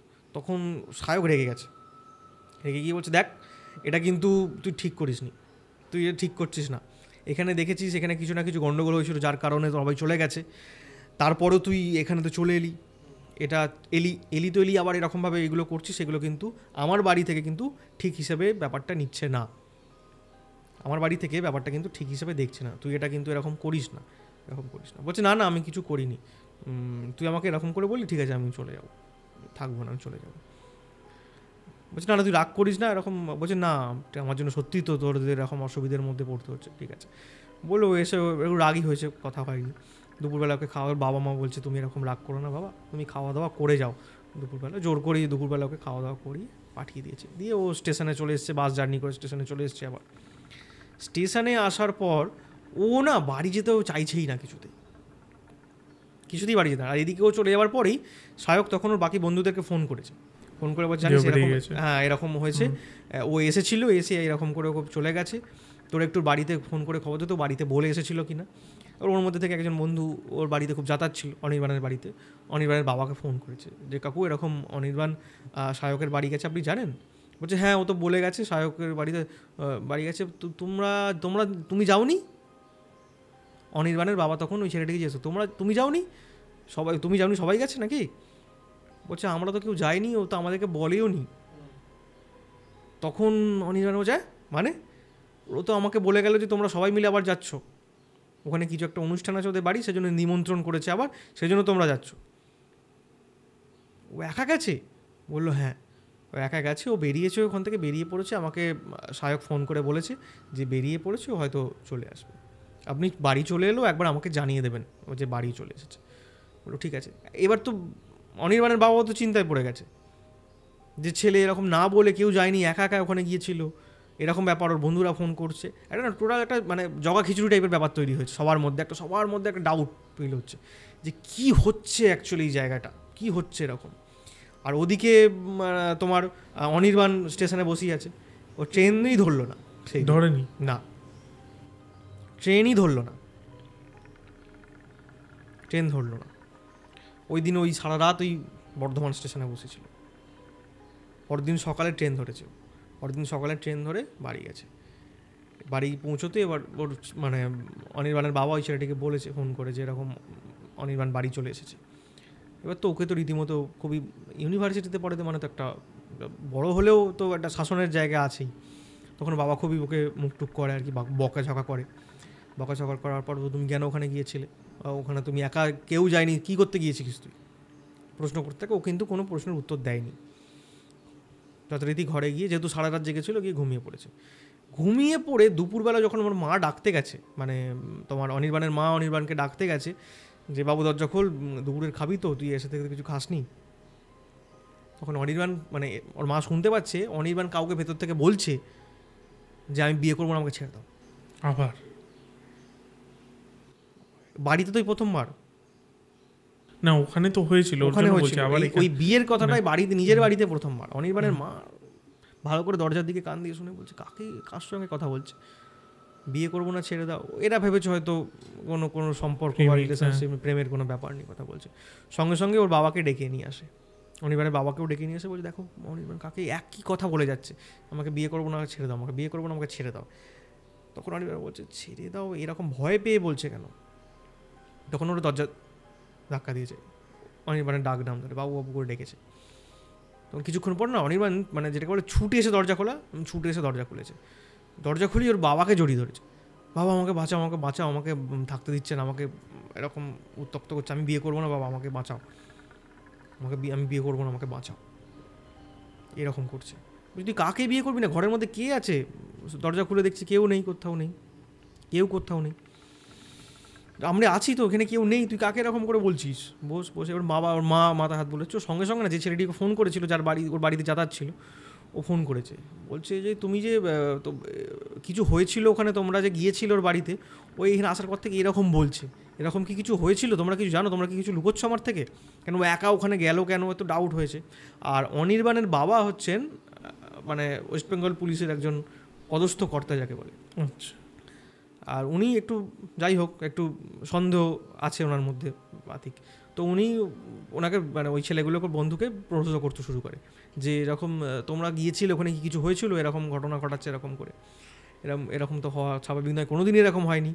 আর এদের অনির্বাণের বাড়িতে অত পুজো আচ্ছা করা বা মানে অত এরকম ভাবভক্তি যেটাকে বলে সেরকম কিছু নেই যে হঠাৎ করেই মনে আসবে যে কিছু ভূতের ব্যাপার বা ভূত প্রেতের ব্যাপার, এরকম মনেই আনেনি অনির্বাণের বাবা যে এরকম করছে কেন, হঠাৎ করে এরকম ভুলভাল বকছে এরকম করে। তখন হচ্ছে কাকু এরকম ওখানে গিয়ে কিছু গণ্ডগোল হয়েছিল, আমি আপনার বাড়িতে আসছি, আমি এসে বলছি বলে ওর একটি বন্ধু আসে, আরও বাদবাকি সবাই 2-5 মিনিটের মধ্যে সবাই চলে আসে ওর বাড়িতে। এসে তখন অনির্বাণের বাবাকে ওরা সব খুলে বলে, এতক্ষণ ধরে যা যা ওরা সবাই মানে যা যা হয়েছে এতদিন ধরে সবটা কিন্তু অনির্বাণের বাবাকে ওরা খুলে বলে। তখন অনির্বাণের বাবা তো চিন্তিত হয়ে পড়ে যে এটা কী ব্যাপার। অনির্বাণের মা বলে যে তখন যে তুমি এক কাজ করো, তুমি কারোর সঙ্গে একটু যোগাযোগ করার চেষ্টা করো, যারা এই ধরনের এই ভূত ছাড়ায় বা এরকম কাজকর্ম করে তাদের সঙ্গে যোগাযোগ করো। তখন অনির্বাণের বাবা বলছে দূর এইসব হয় না, এসব ভোগাস, এই কোনো কারণ হচ্ছে আমি ডাক্তারের কাছে নিয়ে যাচ্ছি, এই কোনো কিছু কারণে মানে কোনো নেশা করে বেশি। আর অনির্বাণের বাবা জানতো অনির্বাণ প্রচুর নেশা করে, আর কোনো কারণে হয়েছে, আমি ঠিকঠাক জায়গায় দেখি আমার বন্ধু মানে ডাক্তার আছে, তার কাছে নিয়ে যাচ্ছি, ওকে ঠিক করে দেখে নিচ্ছি বলে ওখান থেকে ওকে গাড়ি করে নিয়ে গেছে ডাক্তারের কাছে চেম্বারে। ওখানে গিয়ে এবার ডাক্তারও যিনি ওর মানে অনির্বাণের বাবার বন্ধু, উনি ওই সব চারদিকে চেক করছেন, প্রেশার চেক করছেন, সব চেক করছেন, মানে প্রেশার যখন মাপছেন ওই এতে দিয়ে ওই যেটা ব্যান্ড যে প্রেশার মাপার যেটাকে দিয়ে বেঁধে দিয়েছে, ও ডাক্তারবাবুর দিকে তাকিয়ে বলছে আমাকে বিয়ে করবো না, আমি ছেড়ে দাও, আমি বিয়ে করবো না, আমার ছেড়ে দাও। বলছে তুই কাকে বিয়ে করবি না, কাকে কি বিয়ে করে বলছে। তখন অনির্বাণের বাবা বলছে এইরকমই ও করছে, এরকমই বলছে, কি ট্রমার মধ্যে পড়েছে না কি হয়েছে তুমি বলো তো এরকম করে। তখন ডাক্তার বলছিল, ডাক্তার সব চেক ফেক করে বলছে তো সবই নর্মাল, কোনো কিছু তো আমি অসুবিধে কিছু দেখতে পাচ্ছি না, কোনো রকম কোনো মানে অদ্ভুত কিছু মানে ডাক্তারি পরিভাষা যেটাকে বলে যে প্রবলেম, যেটার জন্য আমি ওষুধ দিতে পারি বা তোমাকে আমি কনসালটেশন দিতে পারি এটার জন্য, সেরকম তো কিছু বুঝতে পারছি না, এটা কী কারণ হচ্ছে আমিও বুঝতে পারছি না। তখন অনির্বাণের বাবাও চিন্তায় পড়ে যায় যে ডাক্তার যখন ওর বন্ধু বলছে যে এরকম কিছু নেই, ওর কিছু প্রবলেমই হয়নি, তখন কি করা যাবে। তখন ওকে বাড়ি নিয়ে চলে আসে, বাড়ি নিয়ে এসে এবার ওর মায়ের সঙ্গে আলোচনা করে যে কী করা যায় বলো তো এটাকে এরকমভাবে।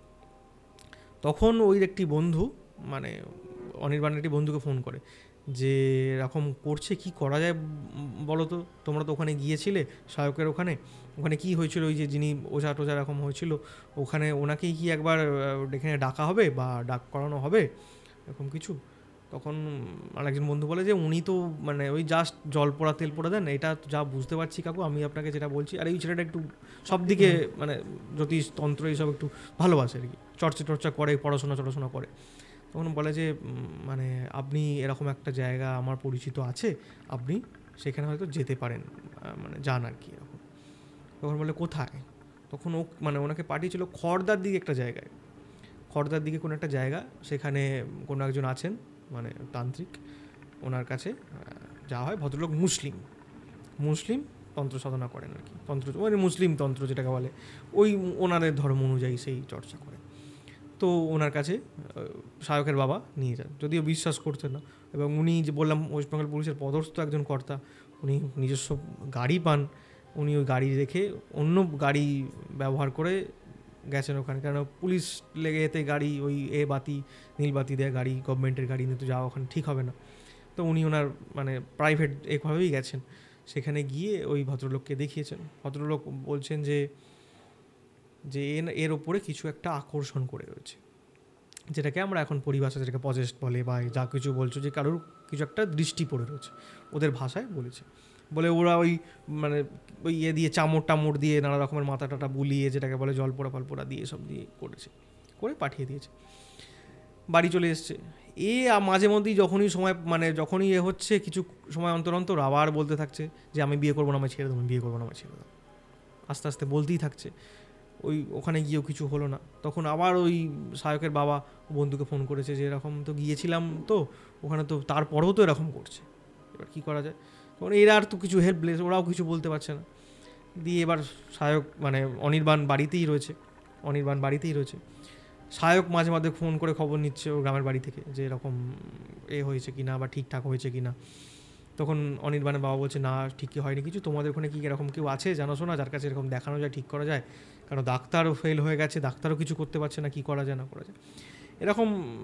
মানে অনির্বাণের বাবা আবার ডিউটি জয়েন করেছেন, ডিউটিতে ওখানে গিয়ে ওনার যিনি মানে কী বলবো ওই মানে কেয়ারটেকার আর কি যিনি আছেন আর কি, ওনার আত্মসহায়ক আর কি, ব্যক্তিগত দেহরক্ষী ওনার, তখন ওনাকে বলে যে এরকম আমার ছেলের এরকম হচ্ছে। তখন ওই ভদ্রলোক তখন বলেন যে তুমি এক কাজ করো, তখন উনি আমাদের খবর দেন যে আপনি এক কাজ করুন স্যার, আপনাকে আমি বলছি আপনি এখানে গিয়ে দেখুন সবুজখালী মায়ের মন্দিরে একবার যেতে পারেন। বলে ওনার মাধ্যম থেকেই মানে কিছু কারণে উনি খবরটা পেয়ে ওই সকালবেলায় আমাদের বাড়িতে উনি এসেছিলেন। উনি ডিউটি শেষ করেছেন, করে বাড়ি থেকে ওই অনির্বাণকে তুলে নিয়ে সোজা আমার বাড়িতে এসেছিলেন। এসে এইবার হচ্ছে পুরো ঘটনাটা উনি আমাদের সামনে বলেন। এই যে এতক্ষণ ধরে যেটা হলো উনি পুরোটাই আমাদের সামনে সকালবেলা এসে বাবা আসনে বসার পর পুরোটা আমাদেরকে বললেন। বলার পর বাবা তখন বলছে যে ঠিক আছে তোমরা এক কাজ করো, একে আজকে বাড়ি নিয়ে চলে যাও, আমি যা দেখার তো একে দেখে নিচ্ছি, বাড়ি নিয়ে চলে যাও। তোমরা আমাকে পূর্ণিমা মানে সেই সময় থেকে মানে জাস্ট অমাবস্যা গেছে, মানে আর ওই দিন 8-9 দিন মতো দেরি আছে, পূর্ণিমা আসবে, মানে তোমার পূর্ণিমার পর আমার সঙ্গে যোগাযোগ করবে। তখন এই যে ভদ্রলোক অফিসার অনির্বাণের বাবা উনি তখন বলছেন, আর এটা আমার সামনেই ঘটছে পুরো ঘটনাটা, তখন উনি বললেন বাবাকে যে বাবা এরকম পূর্ণিমা পর্যন্ত যে আমি অপেক্ষা করবো, এ তো এরকম করেই যাচ্ছে, কি মানে কি করা যেতে পারে, এরকম তো করছে কিছু। বাবা বললেন যে আর আজকের পর থেকে আর কিছু হবে না। বলে বাবা ওনাকে মায়ের কিছু জিনিস সেই সময় দিয়েছিলেন অনির্বাণকে, এবং কিছু ক্রিয়াও করে দিয়েছিলেন যে তুমি পূর্ণিমার পর এসে যোগাযোগ করবে। তো ওরা ওখান থেকে চলে যায়। ঠিক পূর্ণিমার পর আবার ফোন নাম্বার নিয়ে গিয়েছিল অনির্বাণের বাবা, ফোন করেন আমাকেই ফোন করে বলেন এরকম বাবা তো বলেছিলেন পূর্ণিমার পর যোগাযোগ করতে, তাহলে কি আসবো? আমি ঠিক আছে আমি বাবার সঙ্গে কথা বলে আপনাকে জানিয়ে দিচ্ছি বলে এরকম জানালাম। আসতে বললেন ওনাদেরকে, ওনারা এলেন। আসার পর উনি বললেন যে আপনাদের মানে বাবা বললেন ওদেরকে যে আপনারা যেখানে গিয়েছিলেন সেই জায়গায় ওকে একবার নিয়ে যেতে হবে, ওখানে ওই সেই আমবাগানে বর্ধমানে যে নিয়ে যেতে হবে। তখন অনিবার্য বলছে বাবা বলুন কি হয়েছিল, অ্যাকচুয়ালি কী হয়েছে, এর যে প্রবলেমটা বা কী হয়েছে। বলছে সেটা তো ওখানে না গিয়ে তো বলা খুব মুশকিল, বা ওখানে তো যেতে হবে আগে, না হলে কিছু করার নেই এখান থেকে। মানে সবটাই একটা মানে পদ্ধতিগতভাবে করতে হয়, প্রত্যেকটার একটা পদ্ধতি আছে। কোনো জিনিস সেইখানে বসেই ওখানে বসেই ক্রিয়া করে ঠিক করে দেওয়া সম্ভব, আবার কোনো জিনিস আছে যেটা কোনো ক্রিয়ার দ্বারাই সম্ভব নয়, সেটাকে এমন কিছু জিনিসের মাধ্যম দিয়ে ঠিক করতে হয়, সেটা আমি লাস্টে গিয়ে বলবো। এই ব্যাপারটা সব জায়গায় তন্ত্র মন্ত্র, সব জায়গায় ওই ঐশ্বরিক ক্ষমতা কিন্তু সব জায়গায় প্রযোজ্য হয় না, সব জায়গায় হয় না, সেইটাই আমি বলছি। এবার ওখানে বলেন ঠিক আছে বাবা তাহলে আপনিও যাবেন, এরকম যেতে হবে। যদি বাবা এখন যান না, এই ঘটনাটা বলছি বেশ কিছু বছর আগে, ঠিক আছে বাবা যেতে হবে, যেহেতু ছেলেটাকে বাঁচাতে হবে, খুব রিকোয়েস্ট করছে, একটা এরকম ছেলে যারা এরকম ইয়ং ছেলে এরকমভাবে অবস্থায় রয়েছে। বাবা বলেন ঠিক আছে আমি যাব। বলে ঠিক আছে বাবা তাহলে আমি গাড়ি পাঠিয়ে দেবো, আমি লোকেশান অনুযায়ী আপনাকে ড্রাইভার নিয়ে যাবে, আমরাও সেই সময় তাহলে একসঙ্গে যাব। ইতিমধ্যে বাড়ি গিয়ে অনির্বাণের বাবা গিয়ে সায়কের সঙ্গে কথা বলেছে যেরকম ছেলেকে ঠিক করতে হবে, একজন বলেছেন যে এরকম তোমার ওখানে নিয়ে যেতে হবে। সায়ক তখন একটু চিন্তায় পড়ে গেছে যে এরকম আসবে আবার কি না কি হবে, আবার ভয় পাচ্ছে। হ্যাঁ ভয় পাচ্ছে। সায়ক তখন ওর বাবাকে বলে যে বাবা এরকম আসবে বলছে, ওরা নিয়ে আসবে, কাকু ফোন করেছিলেন, কেউ একজন সঙ্গেও আসবেন, কোনো একজন সাধক। তখন সায়কের বাবা বলে যে কিছু করার নেই, আমার এখানে এসে যখন এরকম হয়েছে আমাদের তো কোঅপারেট করতেই হবে, ঠিক আছে আসতে বলো। বলে সবাই ওখানে যায়, আমিও সঙ্গে যাই। বর্ধমান যা হয়, বর্ধমান শহর থেকে বেশ কিছুটা ভেতরে, অনেকটা ভেতরে বাগান। ওদের বাড়িতে গিয়ে পৌঁছতে অনেকটা বেলা হয়ে গেছে, গিয়ে সেখানে পৌঁছানো হওয়ার পর ওখানে এবার বলা হলো যে কী করা হবে এখানে। বাবা গিয়ে বলো চলো একটু দেখে আসি কোথায় আমবাগানের ব্যাপারটা, পুরোটাই তো শোনা হয়েছে। আমরা গেছি, আমার সঙ্গে আমি ছিলাম, বাবা ছিলেন, বাবার আরও একজন শিষ্য ছিলেন, তিনজন। সায়কের বাবা, সায়ক এবং ওই অনির্বাণের বাবা। আর অনির্বাণকে বাড়িতে বসি বাবা বললেন যে একে এখানেই রেখে দাও। এবার অনির্বাণের মাও গেছে, অনির্বাণের দাদাও গেছে, অনির্বাণের দাদাও গেছে, পুরো ফ্যামিলি গেছে ওখানে। ওরা সবাইকে ওখানে বসিয়ে রেখে অনির্বাণের দাদা এবং অনির্বাণের মাকে ওখানে বসিয়ে রেখে বাদবাকি আমরা সবাই ওই আমবাগানের দিকে, লিচু বাগানের দিকে, অসাধারণ সুন্দর জায়গা, জাস্ট অসাধারণ সুন্দর জায়গা। মানে আমি তোমাকে এতক্ষণ ধরে যেটা বলছিলাম, মানে সত্যি খুব সুন্দর একটা জায়গা। মানে তোমার দেখে মনে হবে না যে ওখানে কোনো নেগেটিভ বাগানের মধ্যে কিছু থাকতে পারে বা এরকম কিছু হতে পারে। যা হলো লিচু বাগানটা ক্রস করে যখন ক্রস করে যখন ওই আম বাগানগুলো যখন ঢোকা হলো, ওখানে কেউ যে কোনো সাধারণ মানুষ গেলেও একটা মানে বুঝতে পারবে যে এখানে কিছু না কিছু একটা বদ্ধ পরিবেশ, একটু গা ভারী হয়ে যাওয়ার মতো। আমার নিজেরই গা ভারী মতো হয়ে গিয়েছিল আর কি। তখন বাবা থমকে দাঁড়িয়ে পড়লেন, আর এগোনোর দরকার নেই, ঠিক আছে আমি যা দেখার দেখে নিয়েছি বলে ফিরে আসা হওয়ার পর এখানে বাবা এবার একটা আমাদের হচ্ছে, বাবা কিন্তু কারোর হাতে বা কোনো জায়গায় গিয়ে খাওয়া দাওয়া করেন না আর কি। সেখানে হয় কোনো শিষ্য বা আমি বা মা এরকম কারোর হাতেই কোনো খাওয়া দাওয়া করেন। তাই ওখানেতে আমাদের রান্না আলাদা করে হলো আর কি, মানে ওটা বাবার ওই শিষ্য রান্না করলেন, বাবা ওখানে খাওয়া দাওয়ার পর ঠিক হলো যে রাত্রিবেলা ওখানে ওদের ওই সায়কের বাড়িতেই কিছু পূজাপাঠ উনি হবেন, কোনো যজ্ঞ নয়, বিশেষ ক্রিয়া, কিছু তন্ত্রের বিশেষ ক্রিয়া হবে এবং কিছু মানে একটা গুহ্য তন্ত্রের বিষয়, যেটা আমি বলি না খুব একটা তন্ত্রের গুপ্ত বিষয়গুলো, কারণ বাবার আমার বারণ থাকে যে তন্ত্র প্রকাশ্যে সিদ্ধিহানি হয়, তাই তন্ত্র নিয়ে আমি বিশেষ কিছু বলি না। তো ওই মানে একটি চক্রানুষ্ঠান হবে এবং তার সঙ্গে তন্ত্রের কিছু ক্রিয়া দিয়েও ওখানে হবে সন্ধেবেলায়। তার জন্য যেগুলো লাগবে সেগুলো জোগাড় করতে বলা হয়, বাবা জোগাড় করার কথা বলেন সায়কের বাবাকে। আর সায়কের বাবা খুব সুন্দরভাবে কোঅপারেট করেন আমাদেরকে, খুব সম্মানের সঙ্গে উনি ওখানে মানে দিচ্ছিলেন, খুব শ্রদ্ধা করছিলেন বাবাকে। তখন বলে হ্যাঁ বাবা যা বলেছেন আমি ঠিক সময়ে সব জোগাড় করে দেবো। তার যে উপাদানগুলোর মধ্যে মূল কিছু উপাদান ছিল সেগুলো আমি বলছি, বাদ বাকিগুলো বলছি না। তার মধ্যে যেটা ছিল সেটা হচ্ছে শিঙি মাছ। আচ্ছা, শিঙি মাছ বা মাগুর মাছ বাবা বলেছেন, যদি শিঙি মাছ পাও তো ভালো, তাহলে মাগুর মাছও চলবে। আর কারণ বাড়ি, এই দুটো মূল উপকরণ থাকবে। তার সঙ্গে বেগুন ভাজা থাকবে, লুচি থাকবে, এগুলো থাকবে ভোগের জন্য যে আয়োজন কিছু জিনিস সেগুলো থাকবে। আর তার সঙ্গে সঙ্গে ওই যে শিঙি মাছকে নিয়েছে, শিঙি মাছটা কিন্তু পুড়িয়ে দিতে হবে। যেমন শোল মাছ পোড়া মা তারার ভোগে দেওয়া হয়, ঠিক এরকম শিঙি মাছ পুড়িয়ে কিন্তু জায়গায় দিতে হবে, একটা ভোগের আয়োজন করতে হবে। সেখানে সন্ধ্যেবেলা মোটামুটি 8-9টার পর বাবা রেডি হয়ে যান, বাবার এরপরে আমাদেরকেও যাবতীয় যা বন্ধনী দেওয়ার সেগুলো বলে দেন এবং আমাকে কিছু ইনস্ট্রাকশান দিয়ে দেন যে আমি সেগুলো করব বা সেই মন্ত্র জপ করব। সেখানে বসে বাবা শিষ্য সেই কাজ ক্রিয়া করতে শুরু করেন। আর বাদবাকি যাদেরকে ওই মানে দুয়ারেতে সবাইকে বসিয়ে দেওয়া হয়েছে এক জায়গায় সবাইকে। আর ওই যে অনির্বাণকে বাবা একটা নির্দিষ্ট জায়গায় বসিয়ে রেখেছে সাইডে, মানে ওকে মূল কোনো অংশগ্রহণ করার জন্য কিছুতে নয়, ওকে সাইডে বসিয়ে রেখেছে। এইবার ক্রিয়া চলছে, জপ চলছে, মানে হাজারের পর হাজার, লক্ষের পর লক্ষ জব চলছে, ঘন্টা 2-1 কেটে গেছে। এবার আমারও যে নির্দিষ্ট জব সংখ্যা ছিল আমারও সেটা শেষ হয়ে গেছে। এবার একটা সময় পর এবার জব শেষ হয়েছে, এবার ওই চক্রানুষ্ঠান হবে। চক্রানুষ্ঠানের সময় একটি এটা অনেক গুপ্ত কথা আমি বলে ফেলছি যদিও, চক্রানুষ্ঠান একটি ভোগ দেওয়ার ব্যাপার থাকে যেটাকে শিবাভোগ বলা হয়। সেই ভোগ দেওয়ার একটা বিশেষ ব্যাপার থাকে, ওটা অনেকেই জানে কিন্তু আমি বলবো না মুখ দিয়ে। তো সেই দেওয়ার ব্যাপার থাকে। তখন ওই জিনিসটাকে বাবা একটি ভোগ, যা ভোগ সাজানো ছিল সেইখান থেকে সমস্ত কিছু থেকে অল্প অল্প করে তুলে নিয়ে একটি পাত্রে মাটির খুঁড়ি যেটাকে বলে সরা টাইপের, সেটার উপর তুলে সেটাকে একজনকে দিয়ে পাঠায় যে এটাকে তুমি মানে এই জায়গা থেকে বেরিয়ে, বাবা একটা মানে ওখানে নির্দিষ্ট রুট বলে দেন, এখানে যাবে, সেই জায়গায় বসিয়ে দেবে, বসিয়ে দিয়ে সোজা পিছনে চলে আসবে, আর কিন্তু ঘুরে পিছন দিকে তাকাবে না।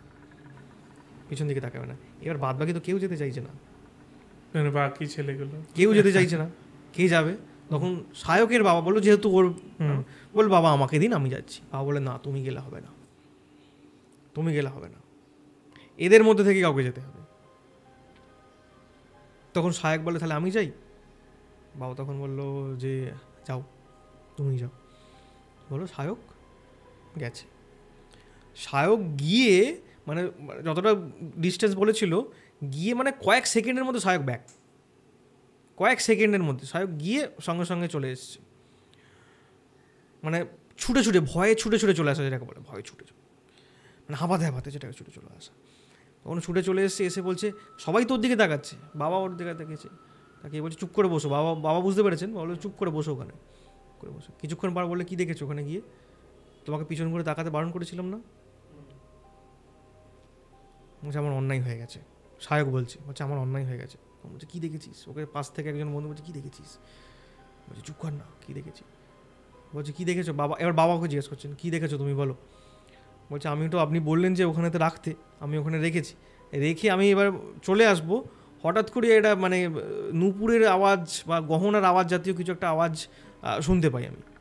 শুনতে পেয়ে বলছে আমার না, আপনি মানে ওটা ভুলই হয়েছে আমার, আপনি বারণ করেছিলেন কিন্তু আমি রাখতে পারিনি নিজেকে, আমি তাকিয়ে ফেলেছিলাম।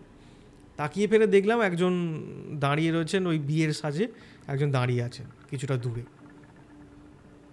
এদিকে তাকিয়ে দাঁড়িয়ে রয়েছেন। এবার ওটা দেখার পর আমি ছুটে চলে এসেছি। বাবা তখন ওকে দাবড়ি মারে একটা ভয়ঙ্করভাবে, যারা মানে দাবড়ি মারেন যে তোমার এটা কি হতে পারতো, তোমার সর্বনাশ তুমি জানো, তোমাকে তো আমি বারণ করেছিলাম এখানে এ করে আসতে, মানে ওইভাবে পিছন ফিরে তাকিয়ে আসতে, তুমি তো মারা যেতে, আমি দায়ী হয়ে যেতাম তোমার জন্য। তন্ত্রের কিছু জিনিস আছে, হয় সিদ্ধি লাভ নাহলে মৃত্যু, ভুলের কোনো জায়গা নেই। এইবার সবাই ও ভয় পেয়ে আছে, সবাই থমকে আছে। এইবার বাবা ওই বাকি যে চক্রের যে কাজ, সেই কাজ সম্পূর্ণ হয়ে এইবার বাবা উঠে দাঁড়াতেন আসন থেকে, বাবার হাতে কিছু সামগ্রী জিনিস নিলেন, আমাদের তো সাধক বামদেবের জেনারেশন, এবং সেই সূত্রে পাওয়া কিছু জিনিস ওনার হাতে উনি নিলেন, নিয়ে বাঁ হাতে করে অনির্বাণকে ধরলেন, অনির্বাণের একটা হাত ধরলেন, ধরে ওনাকে মানে রীতিমতো টানতে টানতে নিয়ে যাওয়া যেটাকে বলে, উনি বাইরে থেকে বেরিয়ে যান বাবা। আচ্ছা, এবার আমি তো যাবো বলে স্বাভাবিকভাবে আমিও তো পিছনে যাবো আর কি, স্বাভাবিক বাবা যাচ্ছে আমাকে যেতে হবে, আমিও তো পিছনে অনেকটা চলে গেছি, মানে আমাদের বাড়ি থেকে এবার বেরোবো জাস্ট, আমাকে বাবা বললেন আসবি না, আসবি না, একাই একা বলে আসবি না, চলে যা। এবার আমাকে যখন ওখানে বারণ করে দিয়েছে, বাদ বাকি ওখানে যারা যারা ছিল সবাই তো ওখানে তো তখন মানে কী হচ্ছে ওরাও মানে কিছু আমাকেও প্রশ্ন করতে পারছে না যে কী হচ্ছে। আমি তখন বুঝতে পারলাম যে কিছু একটা মানে ব্যাপার হবে, আমার যাওয়াটা ঠিক নয়। বাবা যখন বারণ করেছেন আমি সঙ্গে সঙ্গে বললাম কোনো ব্যাপার না, কোনো অসুবিধা নেই, বসুন আপনার এখানে চুপ করে। মিনিট 20 পর ফিরে আসেন বাবা, ওকে নিয়েই ফিরে আসেন, ঠিক ওইভাবে যেভাবে নিয়েছিল উনি ফিরে আসেন। ফিরে আসার পর ওখানে বসানো হয়, বসানোর পর বাকি যা যা ওই সমর্পণের কাজ ছিল সেগুলো সম্পূর্ণ করার পর পুরো জিনিস ঠান্ডা করে দেওয়া হয়, রাত্রের খাবার দাবার করে আমরা শুয়ে পড়ি। সকাল হয়, সকাল হওয়ার পর অনির্বাণ, তুমি মানে এটা একটুও একটা চুলও বাড়িয়ে বলার কিছু নেই এই জায়গাটাতে, এতগুলো মানুষ সাক্ষী রয়েছে, আর আমি যে প্রত্যেকের পরিচয়গুলো দিলাম, নামগুলো দিলাম, এটা অরিজিনাল নাম, এবং তাদের সঙ্গে প্রত্যেকের সঙ্গে আমাদের যোগাযোগ রয়েছে। এবং এই যে এতগুলো মানুষ চোখের সামনে, তাদের সামনে পুরো ঘটনা, অনির্বাণ সকাল থেকে যেমন ঠিক আগের মতো ব্যবহার করতো, সেই ঠিক সেরকম আগের মতো আবার অবস্থায় ফিরে এসেছে, জলি একটা নেচার, আবার জলি নেচার, আবার পুরোটা সম্পূর্ণ একদম কোনো রকম কোনো প্রবলেম নেই। এবার আমরা ওখান থেকে বেরিয়ে আসবো, চলে আসবো গাড়িতে। তার আগে এবার বাবা সবাই মিলে বসে সকালের চাটা খাওয়া হচ্ছে।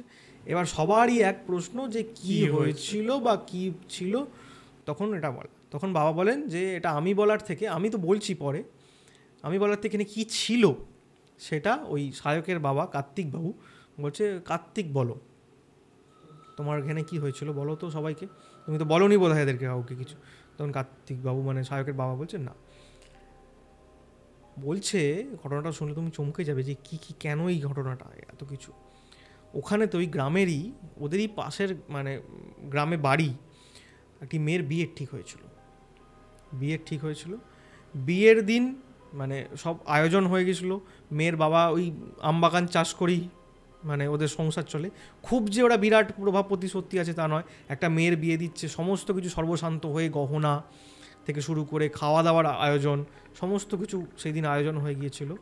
আয়োজন হয়ে যাওয়া সত্ত্বেও মানে যে ছেলের বিয়ে করতে আসার কথা ছিল, সেই ছেলের একটা অবৈধ সম্পর্ক ছিল।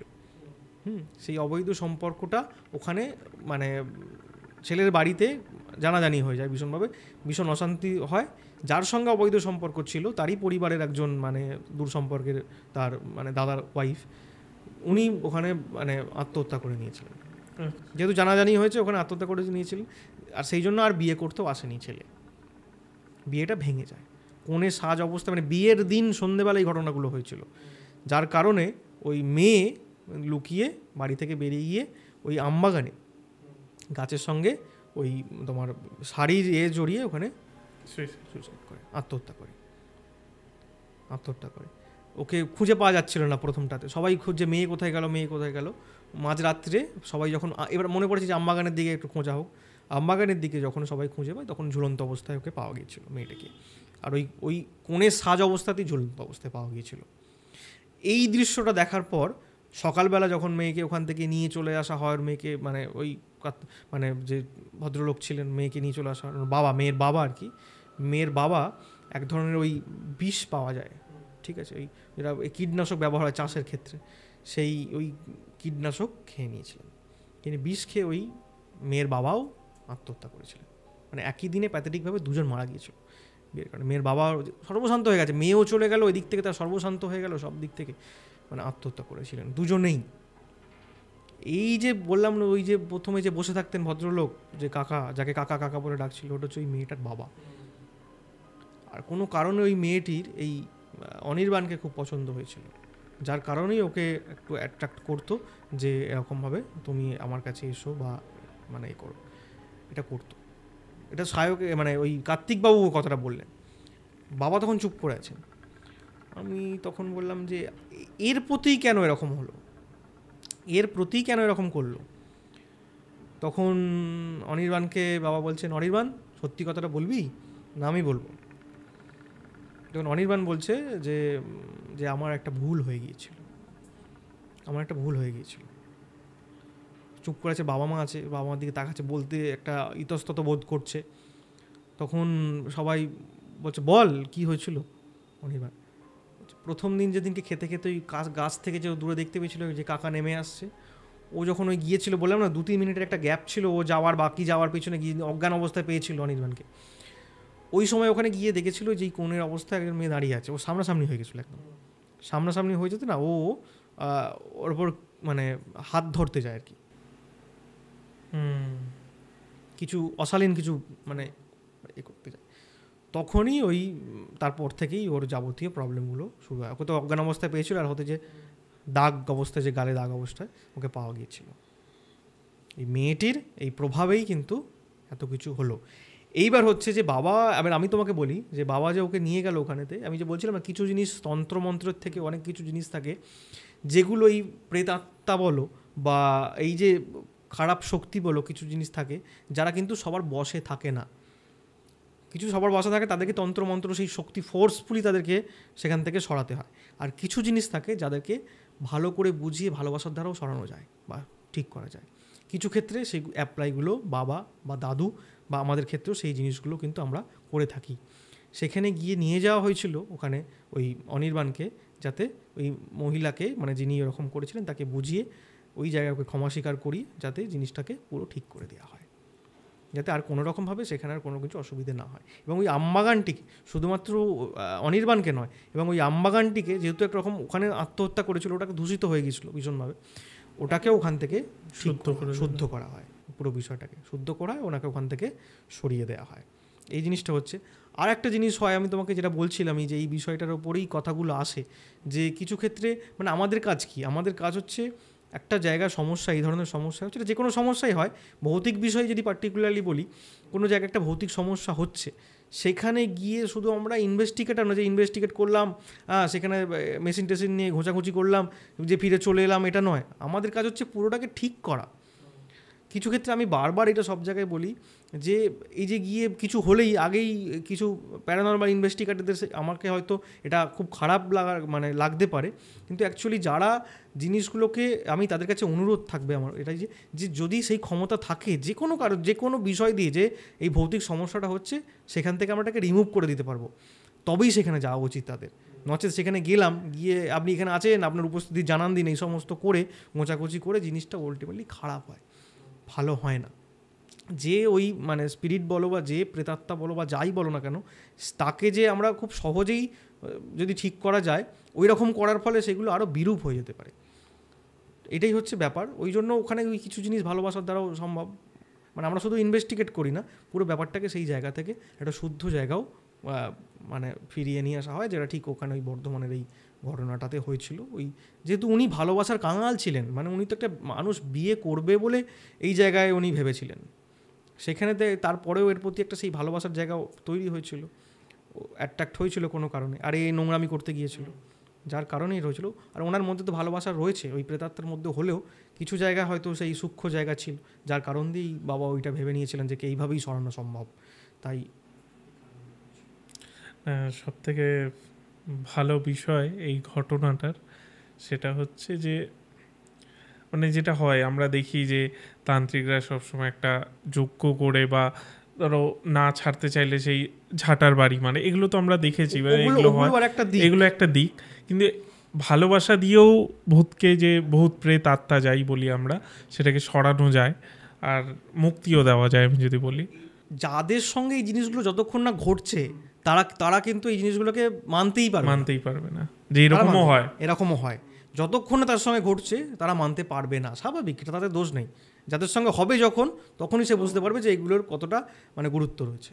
আর সব থেকে আর একটা ভালো লাগলো যে এখন আমরা ঘটনার ক্ষেত্রে দেখছি যে ঘটনাগুলো আমাদের পডকাস্টে আসছে বা বিভিন্ন পডকাস্টে আসছে শুধু ব্ল্যাক ম্যাজিকের, কারণ এগুলোই বেশি হচ্ছে এখনকার দিনে, এগুলো খুব বাজেভাবে হচ্ছে, তার জন্য এরকম ঘটনাই আছে।